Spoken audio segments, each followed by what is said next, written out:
Please.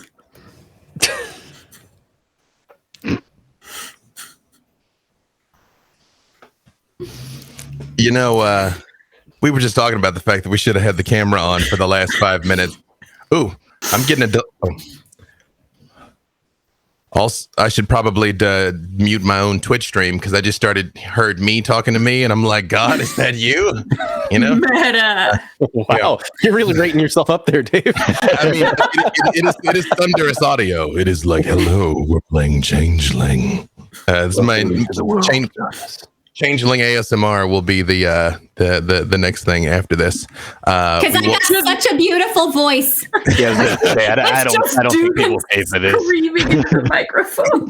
It is a combination of Go ahead. That strap on that tool belt. I do not endorse this. It's going to be that. It's going to be sounds of nebulously functional machinery. Happy jiggling will be one of the audio tracks. We'll just call it happy jiggling. Yep. Don't explain anything else. Hello, if you've made it this far, you know exactly what this show's about. Welcome to Changeling Dreaming Across New York, Episode 3, Black and Deep Desires. Let us meet our changelings, and let us begin with, of course, the beautiful, the melodic, the ASMR worthy Noura. I had lots of years of voice lessons, as you can tell by how melodic and soothing my voice sounds. Are we doing introductions? What are we doing here? Yes, we're together. This is when you get to tell us who you are. Oh, hello. My name is Harlow Jinx. I'm a puka. And, yeah. You know, if I was thinking we would have come to you last, because now I want to hear Harlow's account from last week. But wait, let's introduce everybody. And so I don't completely ambush you, I want to hear Harlow tell us what happened last week. But first, Mason. Nope, Mason's doing something. No, Justus? I'm good. I'm here. Okay. Right. No, don't even try to skip me. I'm good. All right. Hey, everybody. My name is Mason Dula. And tonight I'm going to be playing Dix. He's a pisky. You know, he sneaks in and out of things. Giggity. As one does. Several additional questions. The immaculately, beautifully coiffed Justus. Okay, wait, Justus. Like the light's kind of low on the top of your head. Like we're not getting like the full. Yeah, there we go. What's really happened here? Yeah, this is a lot. This is beautiful. Like this right here is OnlyFans worthy. Is what's happening here? Yes, Justus. Hey everybody, I'm Justus, and I play Dugan, the foul-mouthed, what am I? Naka. There we go. A foul-mouthed Naka I'm a freaking genius, and that's all you really need to know. The brains of the operation for sure. Absolutely, and last but certainly not least, Diana. Hello everyone, I am Diana. I'll be Bunny this evening. Your resident top 1% funds only creator. She is legendary in circles above and below ground. So everywhere. True. Yes. Anywhere there's Wi-Fi, at least for sure. You just need an internet connection. That's true. Yes, which we've established reaches a long well into the Umbra. In fact, we found out previously. So. And probably some good cover. Otherwise, police come. Very uncomfortable. Or is it? Not for me. This is the point in the story where I remind everyone that the safe word is pineapple. The safe word is pineapple. As I was saying, Harlow, what happened last week? Oh my God. So we were at a chocolate factory because mysteriously we all wound up with these golden tickets. And then when we got there, I was like, hey, I know that guy. I gave him a tattoo on his leg that said no regrets one time. But so we got a little tour of the factory, and then like Dugan got into some fisticuffs with this little orange guy. So like he ran off somewhere and I don't know where he is. And then like, I don't know where Dix is, but then like that ship that we went on in the Chocolate River just wound up on cinder blocks. And then Bunny, she got like, there was like a wall of taffy and she was twerking up on the taffy that her fur got stuck to it. And then like, Her Majesty, ironically, got all the orange guys to unionize, and then they rioted against the guy who was like running the chocolate factory, and it's just me left. I won the thing.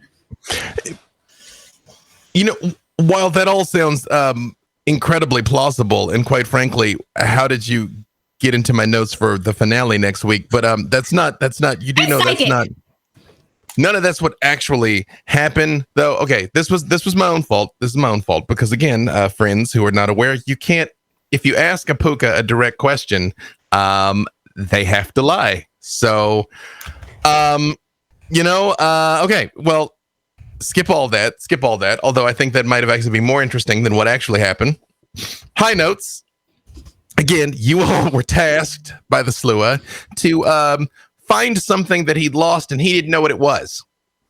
Someone had taken his memory of an item in question, which he himself had to admit was probably the best way possible to hide something, was to get him to do it because he's a master at such things, and then make even him forget that he'd done it. And it probably would be safe forever. The path led you all along to the Met, the Metropolitan Museum of Art, where you all met a number of interesting people there, or at least colorful, if not interesting. You met Richmond and Virginia, who were other Arcadian she that Gwyneth was aware of, and their troll bodyguard, Carolina.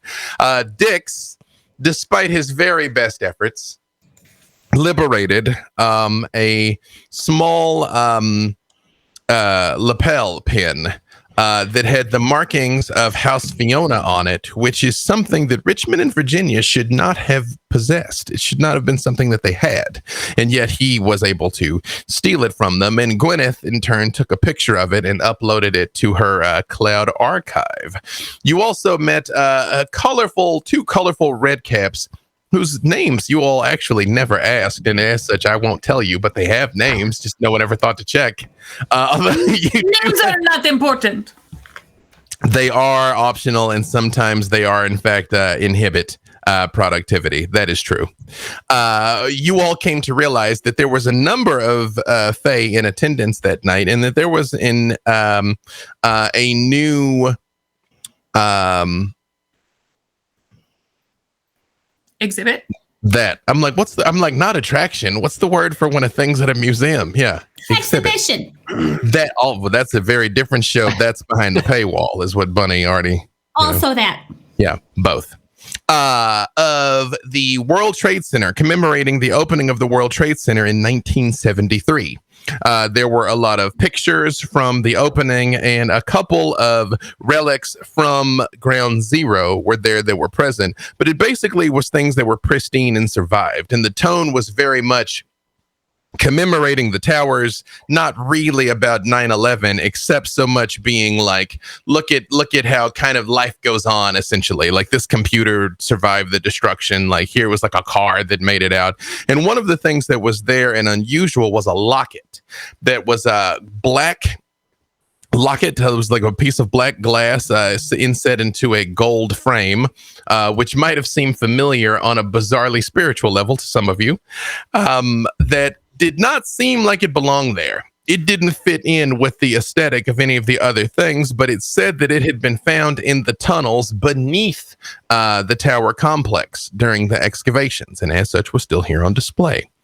While you all were trying to get to the bottom of what exactly that was, which Gwyneth also took a picture of and uploaded into the cloud, Dugan, while arranging or attempting to arrange the security to do some extra things to somewhat mixed success, was again approached by the same strange men that were waiting for you all outside of the Axis Club. Thanks to some quick thinking on Dix's behalf, and from Harlow's hamster, Hiroshi. Is Hiroshi correct? Hoshi, yes. Hamster Hoshi, because that's a sentence that I got to say out loud, who activated the Halon system, which would suffocate and kill anybody that needed to breathe in the room, but he didn't really seem overly preoccupied with that, as Dix managed to pull you all out of the room, where outside you ran into a waiting group of individuals that all bore a striking resemblance to Gwyneth. They all had similar white hair and similar piercing blue eyes, in seemed very upset with her for something and loaded her into a car and took her away. Dugan, with his quick thinking, offered to lead you all somewhere that you would be safe. Under the streets of New York to the famed Goblin Town, which all of you have heard of, but may or may not have ever actually set foot in before, especially you, Dix, because, mistakes happen. As you all wound your way down far beneath the city, you all were confronted with a large platinum construct that looked like an anthropomorphic crocodile that looked out and said, "You are designation Dix," and opened its mouth, and it was about to erupt flames out on your entire group. And that is where we will rejoin our narrative with the four of you at the base of the stairs, confronted by this 9-foot towering monstrosity about to rain death down on you all. What would you like to do? Yes, Bunny?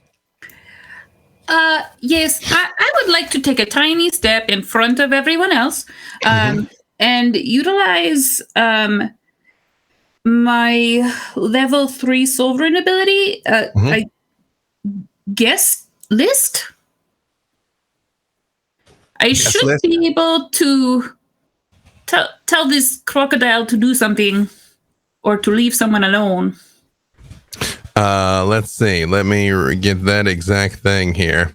Of course, the search in the PDF decided at this exact second that is not the best thing. So while I'm looking that up, what are the rest of you going to do? I'm kind of curious what is this thing made of? Platinum. In Dix, as you look at it, it's pure platinum. It has sort of like a wire frame to it where you can actually see inside that there's gears and things turning inside of its rib cage. Okay. But yes. Are the gears also platinum? It looks like it is 100% platinum. And not only that, it is inlaid with jewels all over it. Like its eyes look like they are rubies. Well, then I want to look around the room for anything harder than platinum, like, say, iron, which I know I can't necessarily. Maybe something, maybe steel, we'll say. Something that won't hurt. Just to see if there's anything we can jam in the gears. All right. And what is Harlow going to do? That's a very interesting question. While I try to figure out a more helpful thing to do, because I really don't know what to do right now. So what I'm going to do is go with my gut, and I'm trying to just not be very visible to him, I guess. Mm-hmm. So I would just like to just kind of use like a veiled eyes situation. Mm-hmm. And maybe go around unseen until I figure out an actual helpful thing to do. All right. Gonna try and hide. All right. Yep. Last, but certainly not least, Dugan, as you seem to have tripped the security here. Yeah. If I recall correctly, it said something about designation Dix, designation Dugan, and Dix lied about his name, and it was like, okay, yeah, I'm stupid, I'm dumb construct, I'll believe whatever the fuck you say, but I didn't. I was like, yeah, it's me, Dugan, and it was like, all right, well, you're not fucking welcome here. Is that about the same? What? More or less. Yeah. Okay. Yeah. Looks like it's about to unleash flaming death on you. Yeah, I'm not on that, so I'd like to pull out my trusty nail gun and fire a couple nails right through those gears. All right, so let's I'll go in reverse order for this. First, Harlow, roll for me your arts dice to see to what extent you can veil eyes away from this thing. Okay. As you are doing this, you hear Hoshi. Well, it's been quite a just eventful evening, hasn't it? It would be a terrible shame to just become a roast hedgehog here under the streets of New York. I'd never live it down. Hoshi, you gotta take cover. You can't be out here in front of this. What if this thing breaks fire? Oh, I am taking cover behind you, darling. Gonna singe all your fur. How many dice am I going? What am I? I'm rolling the arts and anything else along with it. Just the arts, unless the power says you have a different pool. It just rolled arts dice. Okay, so having treasure, Does that add to your arts or does that add to your realms? I know it adds to something. I believe. Oh, go ahead. No, I was gonna say treasure. It lets you take up to that many points in an art, so it would be the same pool. Mm-hmm. So if you have like 5 points in a treasure, you'd have 5 points in that art. Yes. Okay. Same thing, Bunny. You're gonna roll your dice and sovereign to see how well this works. Okay. I got 3 successes. Okay. I got 2. Bunny, what do you say? I will take a tiny step forward. I will turn around and look at Dugan. Then I will turn back to the crocodile and say, I am sorry you are not on the list. You cannot speak to Mr. Dugan. Unfortunately, we have business to do. Go along. After a moment, when you say this, and you very much hear like, and it kind of like rotates its head, it just like stands up again and opens its mouth, and you see the flames get brighter in its mouth, and you hear, wait, hold on, wait, excuse me, miss, you there with the horns, miss, what is your name? What do you mean? What is my name? Yeah, what is your name, ma'am? Why? It is important, or I could just allow the anti-trespassing killing device to go about its work if you prefer. I am Bunny. I am Bunny from Fonz Only. Holy shit, it is you! Oh my god, it's you! Out of the back near in the shadows, you see another knocker come forward. This one has his hair is all braided into like low-hanging braids that have kind of begun to like dread a little bit, but he is covered in very expensive silks. He looks at you and he goes, oh, I'm such a big fan of yours. My name is Rastro Filio Pastrosity. No, you could just call me Rastro though. I don't care. Well, I mean, you should, because like I'm the one that controls this thing. So I mean, it's like I understand that you're like very busy and important, but you know your life is kind of in my hands right now. You know. So you will let us go then? Oh, he turns and looks at you, Dugan, and you absolutely know this guy. And he goes, Hey, what up, Rester? You got a lot of nerve coming back down here after what you pulled. It was a good prank, I thought. What did you pull, Dugan? Hey, look, it's not really that important. Come on, we don't need to get in the fucking details now. Come on, Rasters, quit breaking my knobs. What did Dugan pull? Well, I tell you what, Miss Bunny. If you're vouching for this guy, I cannot have him murdered. But if you'd like to see him evaporated down to his chicken nuggets, just say the word, and this thing will. Boo. Also, Dix, hands where I can see him, Dix. What? Oh, hey. Hey. Could you maybe just wait and kill them the next time they come down here? I'll let you in on a little secret, Miss Bunny. I'm just having a little fun with him. I'm just fucking with you, Dugan. No, I landed you. You see, you came and you were you did the thing from the Star Wars. Yeah, that's right. You see that? Right. I thought about wearing the blue cloak, but I thought it'd like give away the gag, you know. So I went with the blue robes. You know, that's how you doing, buddy? And he goes up to give you like the big bro hug, Dugan. Yeah. Does he have like a control, like any shiny control unit or anything on his person that I would want to? Hold on a second. What do you say, Harlow? Oh, I just popped right back out. I'm like, oh, thank God. Also, are there really chicken nuggets? He jumps back from you and like puts his hands up and goes, Jesus fuck. Oh, hello. Hi. Hello. Enchanté. Dugan, you don't really like, carry yourself with such fine, esteemed people. Even this fucking pixie is like so well dressed. And when Charmed. you guys Enchantés. And he does kisses your hand, and he does leave like a little bit of like engine grease on your knuckles when he kisses it. I'm going to lean over to Harlow and just say, you should really make them pay for that next time. I should also, but you know what? I've had weirder things turn up on my hands. So, what brings you beautiful Dick's hands where I can see him, buddy? I'm not kidding. Well, I'm looking for the kid. You gave her a hand kiss. Why can't I get one? He goes, and you notice the next row of lights light up, and you realize there's 6 more of these platinum things. 2 of them look like anthropomorphic alligators. 2 of them look like dogs, and 2 of them just look like humans. Actually, they look just like Terminators, down to the fact that they're just skeletons, but they're made out of platinum with ruby eyes. And he's like, Dix, you gotta understand, I will burn you and scatter your ashes, and no one will know what happened. Like never, nobody will know. Oh, no, that's amazing that you even have the abilities to do that. And I want to congratulate you on how amazing these look. And you seem to have a lot of them. Can I have one? Everything's got its fucking price though, buddy. But wait. You didn't bring him down here to go droid shopping, Dugan. What's up? What is all this? Don't get me wrong. You two, very welcome. I will give you a personal tour of our facilities.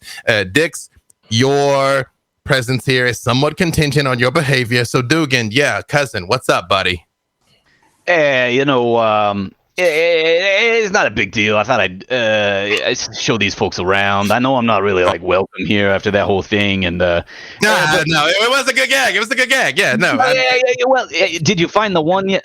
You know what? I think I won't even say anything. I think it's still floating around out there. But hold on. Between you and me, Cadmium Red sort of cut the fingers off of a couple of the workers that she thought actually were behind the gag. So, I didn't snitch because, we got to be what we are. But maybe don't mention no more that you were behind that thing, though.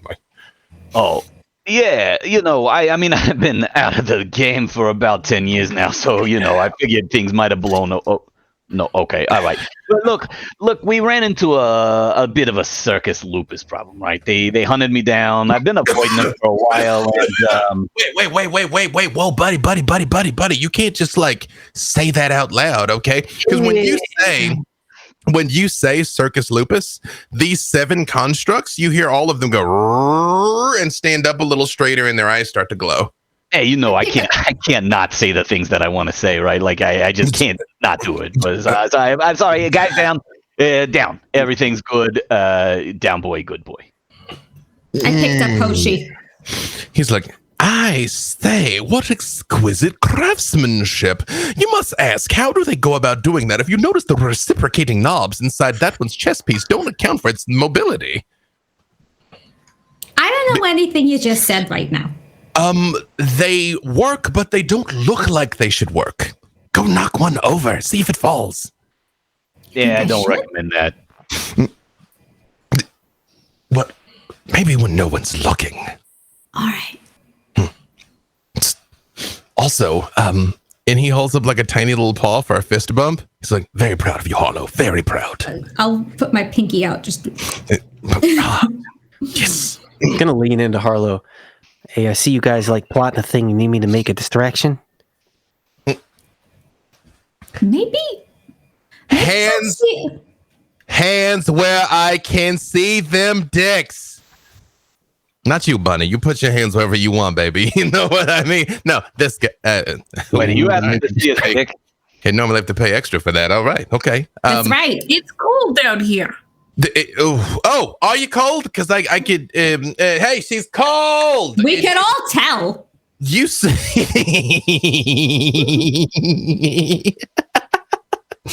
When he says that, you see the mouths of all 7 constructs open up and the flames light up enough that it basically is just like a wonderful space heater. And it's like this wave of heat rolls across all of you.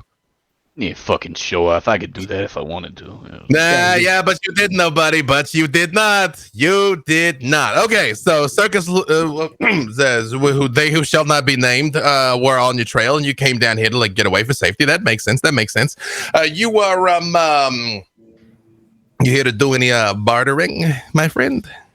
Yeah, I mean, you never know. I gotta keep a couple trinkets on me at all times, just in case the opportunity arises. I thought I'd show these folks around a little bit while we let it lay low. So sure, we could maybe trade things. I could trade one of these things, and I hold up the Dugan's tool that That's my fucking screw drill. You give me that back right now. I don't know what you're talking about, Dugan. Anyway, Dugan, she are you found it all interested? night. It's I tell you what. Hold on a second. Wait, hang on. You keep that screw drill. That is a magnificent screw drill. I can tell Dugan didn't make it because he does not produce material of this quality. You besmirch my name here in front of all my friends. Huh? And you see all the 7 constructs turn and look at you, Dugan. He's like, couldn't hear you over the sound of my overwhelming technological superiority, huh? Oh, you must have a very tiny dick. Well, Oh, you have all the machines. yeah, knockers are pretty sensitive about their tiny dicks. Yeah, you really don't bring it up in racial things. I mean, okay, like first of all, it is kith specific. It is kith relative. All right, Miss Bunny. Okay, let me tell you something. You get like she knocker down. They nothing but satisfied. I like it. It's fine. It's fine. I only see armies of robot men when Is Dugan like obviously feeling inferior to this guy? You tell me, Dugan. Are you? I am looking for an opportunity to assert my dominance for sure. But he's got 7 robots and I got nothing but a nail gun. I got you, Dugan. I would like to do a thing that is for me very nice to Dugan, even though I out of character know he was an asshole last time. Dick still very much likes him, so I would like to target, if I can on the slide, target one of these robots, and I would like to just kind of magic it and age it so that it kind of crumbles in front of us. How would you like to go about doing that? So that is called, I think it's just time dilation. Yeah, time dilation. Okay, roll your dice. Let's your arts dice and see how many you get here. I'm gonna spend a willpower. Yeah, let's do it. I have 2 and a crit. 2 plus the crit, or the 2 are crit dice? No, just sorry. 2. Yeah, so three successes total. Wait, but 2 of them are crits? Because that's 5 successes. Just one. Okay. Sadly, one. As you look at this thing, you see everything starts to around it. The ground starts to crumble a little bit. You see moss come up and things, but it just stands there completely unblinking, while everything around Dugan, give me your wits plus alertness. You can give me perception or wits, whichever's higher.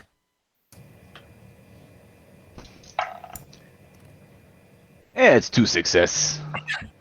I will say you notice what Dix is doing. You notice the fact that he tries this, but it doesn't quite work. And if Rastro notices, he doesn't really turn an eye. Yeah, just file that information away for later. He looks at you, Harlow, still holding the screw drill, and he goes,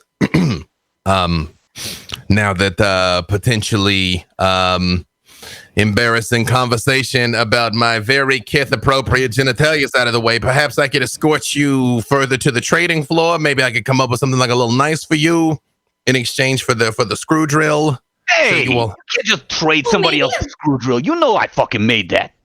I know no such thing. I don't know what you're talking about. I mean, I cannot insult a lady by saying it ain't a screw drill when she says clearly it's her screw drill. I will say though that Bunny did make a point. She is psychologically correct there. However, I haven't looked for myself, so I don't know who's to say. We do, however, I think a tour would be nice, right, you guys? Please, allow. Okay, Dugan. Hey, I'm not trying to bust your balls here. I know you want to show everybody around, but you got to remember, we redecorate on occasion, and the hallway that used to lead to the trading floor leads to a 200-foot drop right now. in the tunnels that used to lead over towards like the food court where we go and we like get our food on, now that leads to electrified wire meshing. So I'm actually trying to do you a favor, buddy, that I don't want you to be like, oh, I know this place like the back of my hand, and you touched it like a doorknob and like 40,000 volts and you fucking fried. Okay. Yeah. I feel like you're talking down. I would have noticed any sort of trap or anything like that. Who do you think you're talking to? Yeah, like Dugman's really good at stuff. I've never seen him like do anything wrong. He's always all reliable is what I say about this guy. Thanks, Dix. He was able to fix that chair so good. No, damn straight. you broke my fuck chair. But, Yeah, just wait till you see what I did to the car. That's a good one.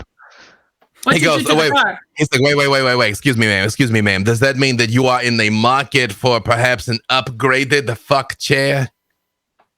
Yes. Listen, you don't buy anything from this Hey. fucking hack. Hey, you gotta try before you buy, is all I'm saying. That is true. He steps. Also, you look familiar. Did I give you a no regrets tattoo in the back of your calf once? I mean, I got no regrets in like Korean on the back of my calf. I mean, that's the thing I got. That's the one. That is That's not the what one. that is. But okay, let's just get on with this before like this strains credulity. And he steps in the middle of you and he like holds like an arm out for each of you. And he's like, stay close because I don't want you to fall to like a horrible death. Like you remember in like Bill and Ted's Bogus Journey when they fell for like 15 minutes, like we got things like that here where you just like fucking fall like forever. So It's true. It's true. yeah. Okay. All right. Here we go. It's a Gather pretty around. good Also, and you see the lights go down over the 6 constructs that were standing there, and just the crocodilian one just kind of like takes a step forward, and he goes, if you don't mind, Sarah Jane's just gonna accompany us here, because like sometimes people get a little weird down here, and if you try something, she's gonna fucking vaporize you, okay? It sounds But- like she needs a safe word too. Yeah. I'm like, what happens? What happens if you were to like trip or something? Is she just are we gonna get fired? I mean, it's in your best interest that does not happen. I'm sorry, Miss Bunny. What was that you were saying? I couldn't hear it over the sound of my incredible technological wondery behind me. See, it's things like that make me wonder, but It's very kith appropriate, I assure you. you can show me later. Is it absolutely necessary that giant scary death robot come with us? Yeah, no, 100%. And I gotta tell you, it's a little weird if you try and talk me out of it. You know what I mean? If you're like, no, you won't need any like self-defense precautions of any kind, I assure you. Like, come on, that's a little suspect, even for you. I mean, I'm big fan. I've donated a number of Pretty dollars. sus. You misunderstand. Where places that I go, there tends to be a lot of yelling, one way or the other. I'm just afraid she might misinterpret, and I worry that you will vaporize my friends. She's talking about fuck sounds. Yes, especially if you build me a new chair. Okay. Hey, Sarah Jane, do not commence murder during the commission of fuck sounds. And you just hear like, it just kind of turns its head to the side and back up again. He's like, nope, she got it. It's fine. That's pretty impressive vocabulary that you got to with your machine there. Yes, I'm So mean, intelligent. I am satisfied. It's all highly. I mean, yeah, it's that's what we knock a specialize in is satisfaction. Ain't it, Dugan? That's what we specialize in, baby. Is satisfaction, right? You talk so much. I will show you a few things. It's fine. It's all right. I mean, I thought I didn't need to bring my credit card with me to work today, but here we go. Okay, gather around, everybody. Just walk with me down this hallway, and I will show you some wonders. Hang on a sec. You know what, Dugan, no hard feelings, buddy. I know. I fucking landed you. I know, but like you brought these like very interesting people. You also brought Dix. I would rather not cut your hands off. I would rather not, Dix. Why do people keep saying that to me? It's kind of weirding me out that that's a thing. Dogan, I will do you the honors of hitting the switch here. You can hit the switch to take us like there into the next level. There you go, buddy. It's over there in the wall. Third brick on the right. Third brick on the right. I'm suspicious.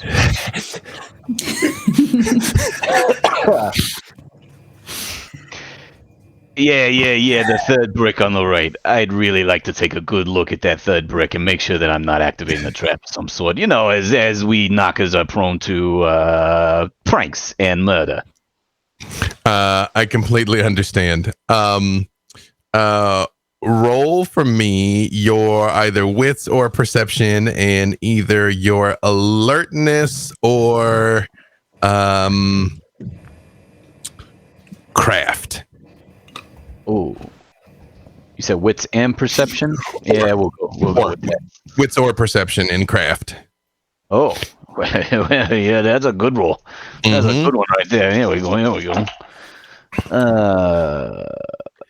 That's not so great though. I can spend 1 willpower and re-roll the whole kit and caboodle. Is that right? You can spend 1 willpower and re-roll up to 3 of the black dice. Okay, yeah, we're gonna do that because oh, god damn it. Oh, that's better. 5. We got 5 successes. Yeah, I know what I'm doing. Yeah, it looks like he's not lying to you. Like it probably is. It probably is the third brick to the right. It will hit the switch.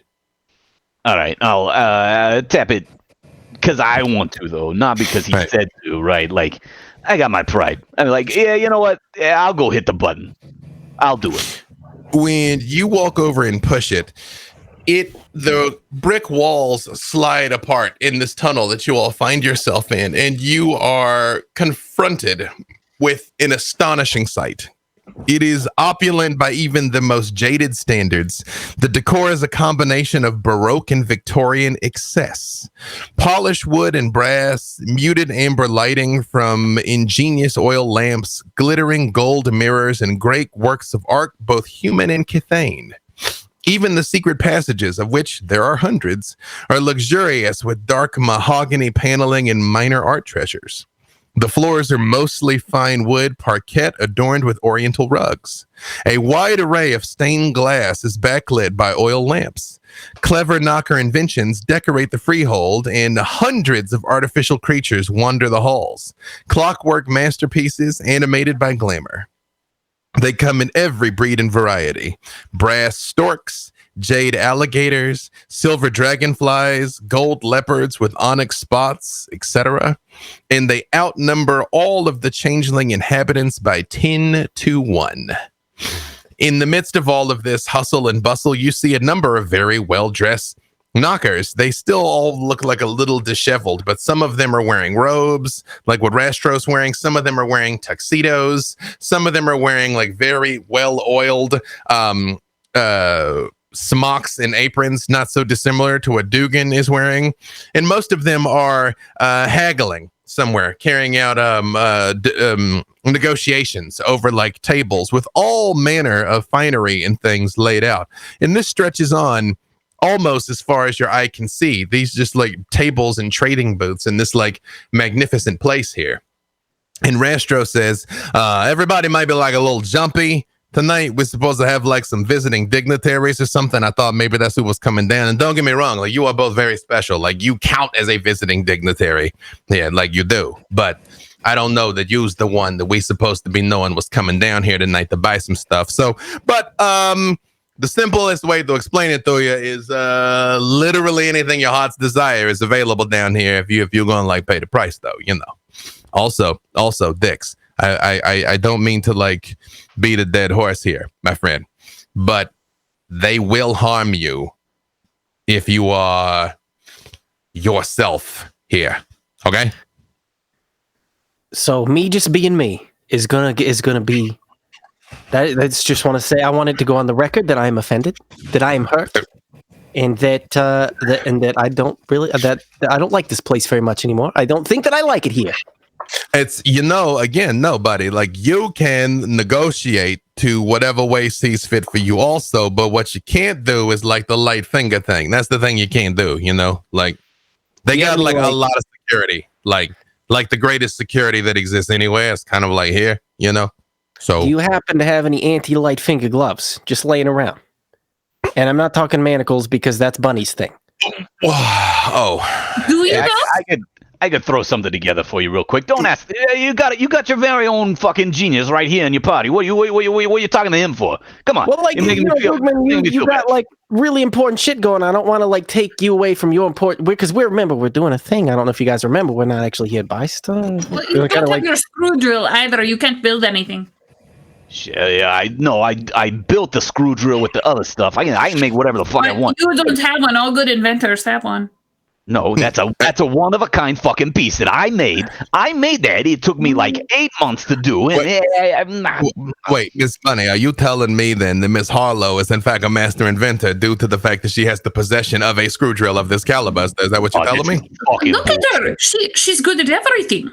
It is quite I'm a woman of many talents. I'm gonna go and like hug her and like do the thing where you sort of pick someone up when you're hugging them, but because I'm super short, I'm guessing that I'm probably like deep in cleavage. Just Oh, yeah. up in there. Yeah. You're right in there. And also, my spine cracked just a little bit. Is it safe to say that that's fairly distracting? Oh, he is very much distracted by the that's scene really that is good news. transpiring before him. Yeah, that is true. Yeah. Yeah. This is my specialty. I'd like to make just a little alteration to old Sarah James there, if possible. Just a slight little thing while his back's turned. Just a. I want to help him do this if I see him doing this. roll for me. Just your intelligence plus. Do you have any ranks in enigmas or grammar? I do. Dugan? I do. Intelligence plus whichever one of those is higher. Oh yeah, that's a good roll. Let's see. Yeah, we got some bonuses here. So that 4, 5, 6, 7. 2 crits for the 4. So You realize you probably could mess with this thing, but it would be a mistake. I just wanted to make it like spit juice instead of fire or something like that. But I concede. I won't fuck with this thing. I'll get him later. He'll get a potato in the back of his head at some point or something. I will say with 7 successes, you realize how you could modify it, but you almost hate to admit that it's done pretty well. It's done pretty well. It's even difficult to figure out what its weakness that you could probably exploit is. Like I won't admit that. Yeah. Nah. I just won't do it. I won't admit that's better than anything I could do. I won't, because it's all conjecture, right? Like he stands there looking at the two of you, just sort of wide-eyed for a moment, Bunny and Harlow, and then he goes, I do believe there was some mention about you being on like the guest list, right? That's what you were saying when I realized that you was you. That's what had happened, right? Oh yeah, anytime you see and guest, that's me. I'm important. Not any time, but most of the time. I mean, you are a very ravishing +1. Okay, hey, wait. So normally I don't do this, but you ain't just no normal nobodies. Like, I mean, I could probably get you in like the restricted guest area if like that's something that you guys would like. Yes. Hey, you were talking about like some dignitaries coming down. What, like, is that important? Do I need to like, am I good? Dix, again, you always are good. So you tell me in the midst of this lavish setting that you find yourself in, you tell me what Dix looks like. It's what he thinks is like the fanciest thing, like almost that butler, like long coattails sort of get up going on that are just kind of dragging him about. And he's got at this point a few obviously cosmetic, but a few rings adorning his fingers that are just sparkly and trying to blend in with everything around him. I will also say somewhere along the way, Dix has acquired like a clockwork cat that he could stroke ominously. Yes. Yeah. But he's like, normally she don't let nobody pet her like that. That's actually interesting. That is very dexterous. Okay. He's good with pussy. And That's true. That is all very tracks. Sorry, Are you I can verify. something in the back of my throat. I think he's hurt. No. It's just a hairball. No, this is just the best night of my life. Okay. All right. And you do hear there's a pleasing humming and whirring coming from it that approximates a purr. It does just sort of vibrate on your shoulders, and its eyes close partially on your back when you put it back there. I'm just going to say, outside of the story, a vibrating pussy in this environment is a dangerous thing to introduce to the story. Just You brought this amongst yourself. you did it. I knew what this was. Okay, I knew what this was. So, so you all now bedazzled and vibrating pussy are making your way through. Which is another sentence I got to say out loud. Making your way through this just magnificent landscape. And as you are walking, all of you give me your perception and alertness. All of you. all right. Perception and what? Alertness. Uh-huh. Rastro's like, oh, wait, we didn't sing the song. Did you want us to sing the song? The hey, we got new people down here. Yeah, it's Goblin Town. The song. Did you want that? Oh, fuck yeah, do the song. Do the song. Yeah. There ain't no song. I'm just fucking with you. Everybody thinks it's gonna be a song. Cause it's everybody's singing Willy Wonka. They think we're gonna be Oompa Loompa. Nah, fuck that. Nah, that's not how we do You it. are already letting me down big time. Yeah, I was wondering why I didn't get the song last time. This makes more sense. Because the only instrument we play is cash registers. You know what I mean? Because that's all we care about is making money. How many successes did you guys get on the perception? 2? Just 1. 0, 1, 3. You have successfully rolled to disbelieve, Bunny. Dix, it makes sense that you would see this, you being the one that is constantly casing the place. And Dix, you are seeing around you things of just incalculable wealth that just seem to be just random. You know, like a guy walks by with a diamond tip on his cane that is almost the size of his fist.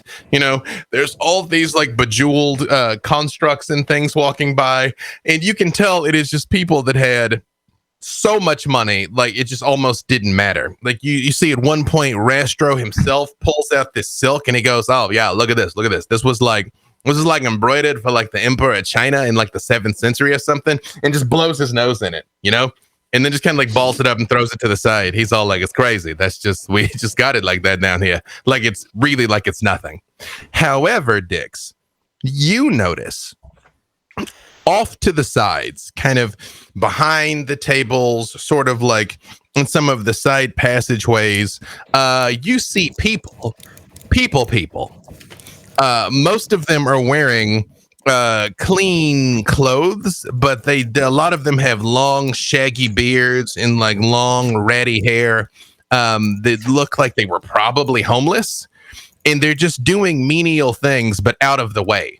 You see one playing they're kind of working on there's a wall with a panel is open and a couple people are in there. You see a couple of them carrying things at odd times. They're very out of the way, not overtly hidden. It is almost more like a kabuki show that they're right in front of you, but nobody notices them. Basically, would I be familiar with who or what these people are? You could give me wits and streetwise. Okay. And since you were the only one that noticed, do you hip any of your associates to this reality, Dix? Yeah, I'm gonna point it out to Dugman, see if he's hey, Dugman, you see is that a normal thing here? Oh yeah, that's look. It's one of the unsavory bits about the stuff down here. You know, we're great inventors. We're pretty smart and whatnot, fucking geniuses and whatnot. But we don't always have the ability to get hands dirty so much as the humans do. They got better fingers and whatnot for building big things with strong backs and tall stuff. So yeah, some of them find their way down here, and they just don't find their way out of here. And people overlook it because it's kind of a dark. Oh, past. well, I mean, you got a lot of wealth down here. I get it. So you probably paid them like a lot of money to help you out. So it just makes sense. I got 5, by the way. No. Yeah, they don't get paid. Why do they stay here then? That doesn't make any sense. Yeah, because they can't leave. This is actually a great segue, Dix, into hearing how Dix feels about this. With 5, there's no pattern to these people. Again, you look. Most of them look like they were just snatched. Most of them look homeless. Most of them look sort of not well-to-do. Like none of them are anomalously beautiful, nor are they anomalously ugly.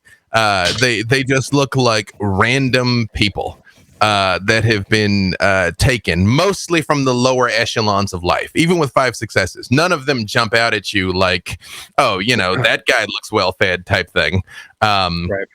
Not in particular, but what is going through Dix's mind with all this? 1, this realization that these people are down here, but 2, being a being that is intrinsically motivated to steal things, basically here in this heavily armed and armored wonderland. Yeah, so, I'm thinking to myself, as I look around this place, there's a lot of good stuff. But because there's so much good stuff, does that mean, like, it's not good stuff? Because then where's the really good stuff, right? So I'm looking around thinking to myself, I got to find out where the real good stuff is, like the real good scratch. And like, I'm not seeing it. But also a lot of these guys seem really scary with the giant robots and things. And, I really don't want to do it, but like, I can just poof out of here whenever. So like, I hope that the rest of my parties continue to be nice to me, like Dugman's being nice, because, I would hate for everybody to, and I don't want to leave anybody behind, but also got to take care of my own skin. You know what I'm saying? I don't really trust anybody so much. Well, maybe Hoshi, but since Gwen is gone, like, like Hoshi or Roshi, like this guy, like he seems straight shooter, but everybody else doesn't seem to like me too much. So as I'm looking around, I'm keeping an eye out for danger to my own person, as well as anything I might grab that might be, useful in the future.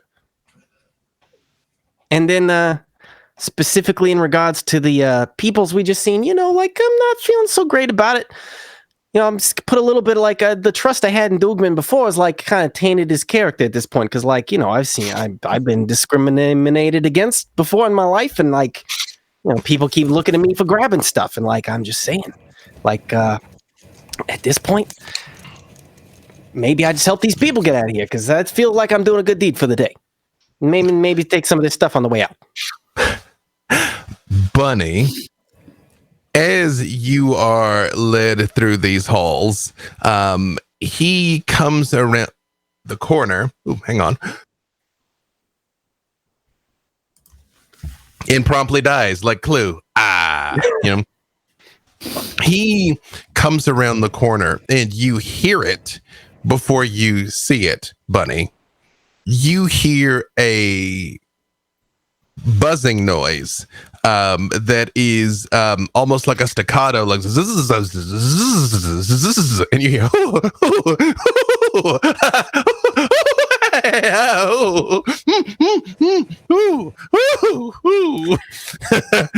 I drop his arm and wander around to that direction. I just kind of beeline.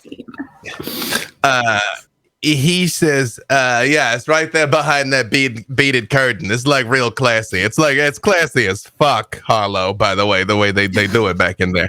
Yes, Harlow. I will say because I only rolled 1 success. As all of this is happening, I'm like staring up at the ceiling, and I'm like, these gilded murals on the ceiling are so quintessentially of the Baroque era. You really capture the decadence in that orgy scene right over there. Orgy? Off in the distance, a lone red cap is like, Bunny, when you pull the curtain back, there's everything there's everything. There's particularly an entire Cthulhu tentacle themed line along one wall. There are things powered by electricity, by steam, by hydraulics. There is every manner of thing that you could wonder, and even a few things that you're not sure that even you and your storied career might be able to handle. There's Don't be silly.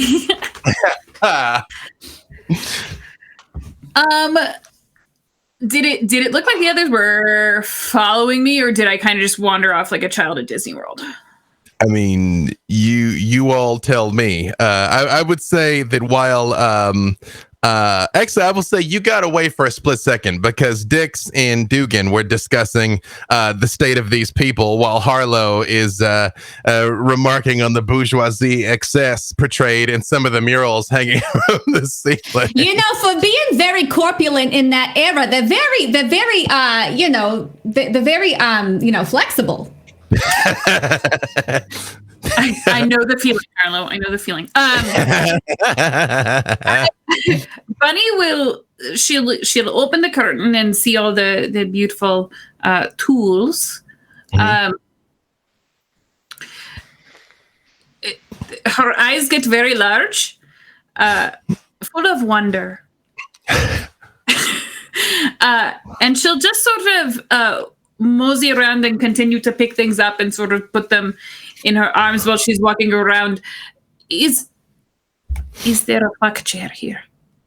Oh, there's the fuck chair here. Oh, I go for the fuck chair.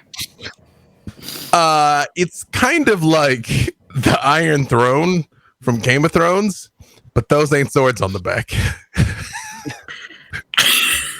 I could have fucking made that. That's a heck job.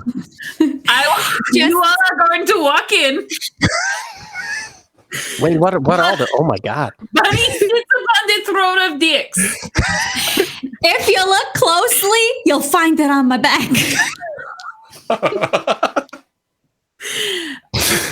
And if the others catch up, the minute she does, she's going to have a visual aid ready for the knocker that we just met, whose name I don't give a shit about, to show him what he should be aspiring to. Bunny, as you sit down in this chair, when you kind of put your hands on the side, you realize it looks like an Iron Throne of Dicks. However, there is which that should have been the name of the episode for the record.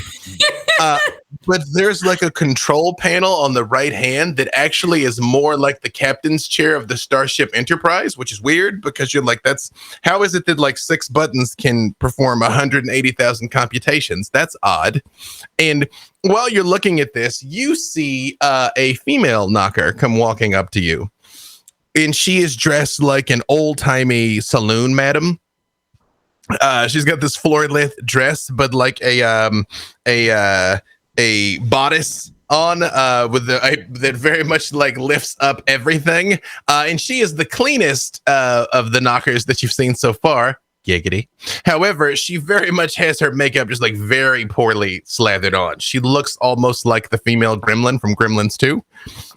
When she looks at you and she goes, "Oh, you got taste there, darling. That right there is the orgasmizer 40,000 right there. That'll take years off your life, darling. But what a way to go! That was my nickname. Exactly. That's how they get you, coming and going. Yep. Mm-hmm. Well, I don't know. Do you know who I am? Well, I mean, of course I know who you are. I've been very inspired by your work. Yes. You inspired? Oh, that's so sweet. That one over there. That one's called the Bunny 2020 over there because like you'll be seeing double after. That's that one. Yeah. So it's got a rack, horns, like that's the yeah. Not everyone is into this part, but I'm flattered. I'm very flattered. So this, and I'll sort of just like in wonder run my fingers over the arms of the chair. Yeah. Be very careful not to push buttons while I'm having a conversation. Yeah, maybe don't. Yeah. Yeah. Can I have? Oh, well, I'm sure we could arrive at some sort of understanding here. What is it that you are offering me in compensation for the Orgasmo 40,000? Don't get me wrong. You are a lady worthy of sitting upon it. And I do mean that in every possible way you could interpret those words. But, you know, I'm still, I am a knocker of business, though. So we gotta. How about I'll lean in real close and kind of take my thumb and run it along the underside of her lip and around the outside. So I'm sort of wiping off some of that extra makeup. Mm-hmm. She goes, oh, I was keeping that for later. Okay, yeah. I will teach you how to do business like me. It's one thing to build these machines. It's another to share your gift for pleasure with the world. Let me counterpoint the counterpoint, all right? You see all of these like constructs and motor machines they got out here. I've been thinking about a line of fuck robots. Imagine if we had bunny bots. You see, you just let me take some casts of some things here, you know? Do you know how much money we could make off of those things? Fucking nerds on the internet are paying $5,000 for a real doll. That ain't no real doll. It just lays there. No, imagine if it was like, you know, verbally commanded to do things. I have 3 follow-up questions. The answer is yes to all of them, but please proceed. Yes. It cannot be as good as me. What possibly could? No. Yeah. Fair. Will it be mean? I mean, they got to pay extra for that, I figure. I like you. And can I have the first one? Oh, absolutely, of course. And I'll throw it in with the Orgasmo 40,000 here. Yeah. Oh, we have a deal. But really do let me help you with these. Just a little cleanup. She licks her palm and hands it out to you. Deal. Not quite taking the lead. I'm going to take her hand and sort of turn it. And I'll take her index finger and put it in my mouth. Oh, that must be the gratuity there. Okay. All right. Hey, yeah. I misunderstand. I sorry. I don't mean to be an offense. No, you ain't offended nothing, sweetie. You ain't offended nothing. The deal. We got a deal. You gotta tell me where you want it though. Where you gonna want it brought to? You can deliver it to Dugan. He can get it to me. The fuck? I don't know that you want to leave your Orgasmo there. I know this guy. He's going to try and install airbags or some stupid shit like that in it. Like this will be like a fine-tuned work of art, all right? Okay. That is a good point. You already ruined my other facture. We are going back to the Met laser. You can bring it there. I mean, it is like a work of art. That is true. I get. Okay. All right. Okay. Yeah, we can work that out. Hold on. I just need you to do one thing for me. And she reaches down and she pulls up what looks like a giant hair dryer. She kind of holds it with 2 hands. She points it at you. She's like, I just need to get some readings. This ain't gonna hurt at all. In fact, it's probably gonna feel pretty good. Okay. All right. You ready? Okay. She goes, inhale deeply, lift the girls up a little for me right here. Okay, and boom. And you feel like a gust of wind come out. And all of you see it wraps around her, and right behind her, a perfect approximation of Bunny is standing behind her. Do I see it? Oh, yeah. I'm going to turn around and sort of give it a once over, and then... So real. She goes, I'm telling you, this is going to be a fortune. It's going to be like Terminator if that was a porno. I've seen that movie several times. It was not that good.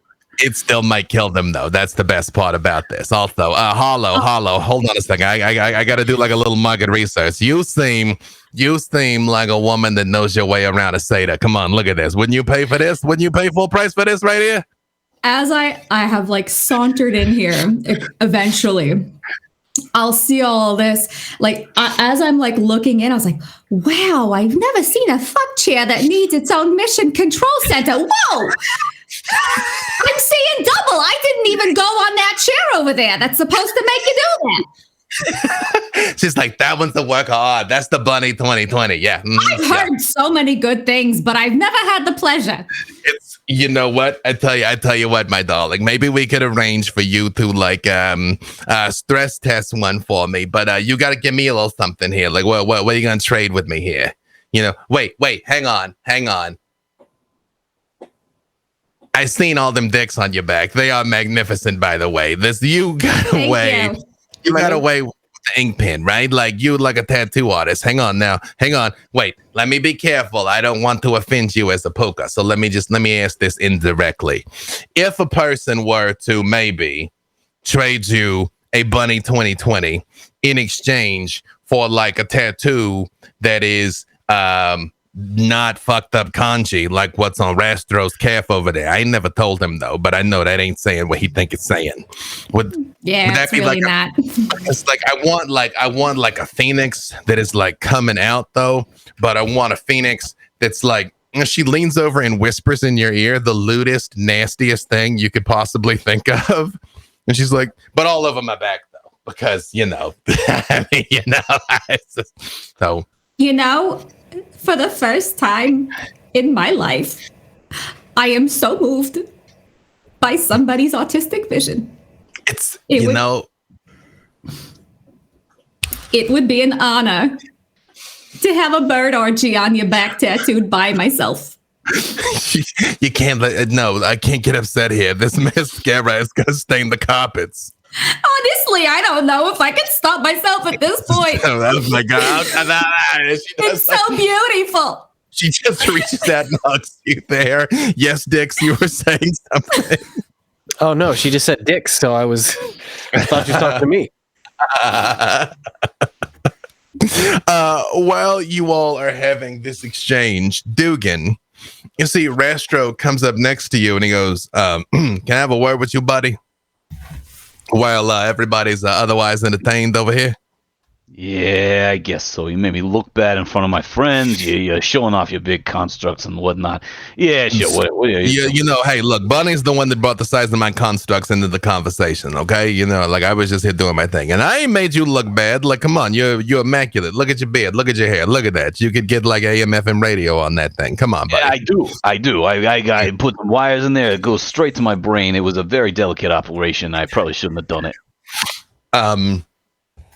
Cards on the table. The fuck you doing here?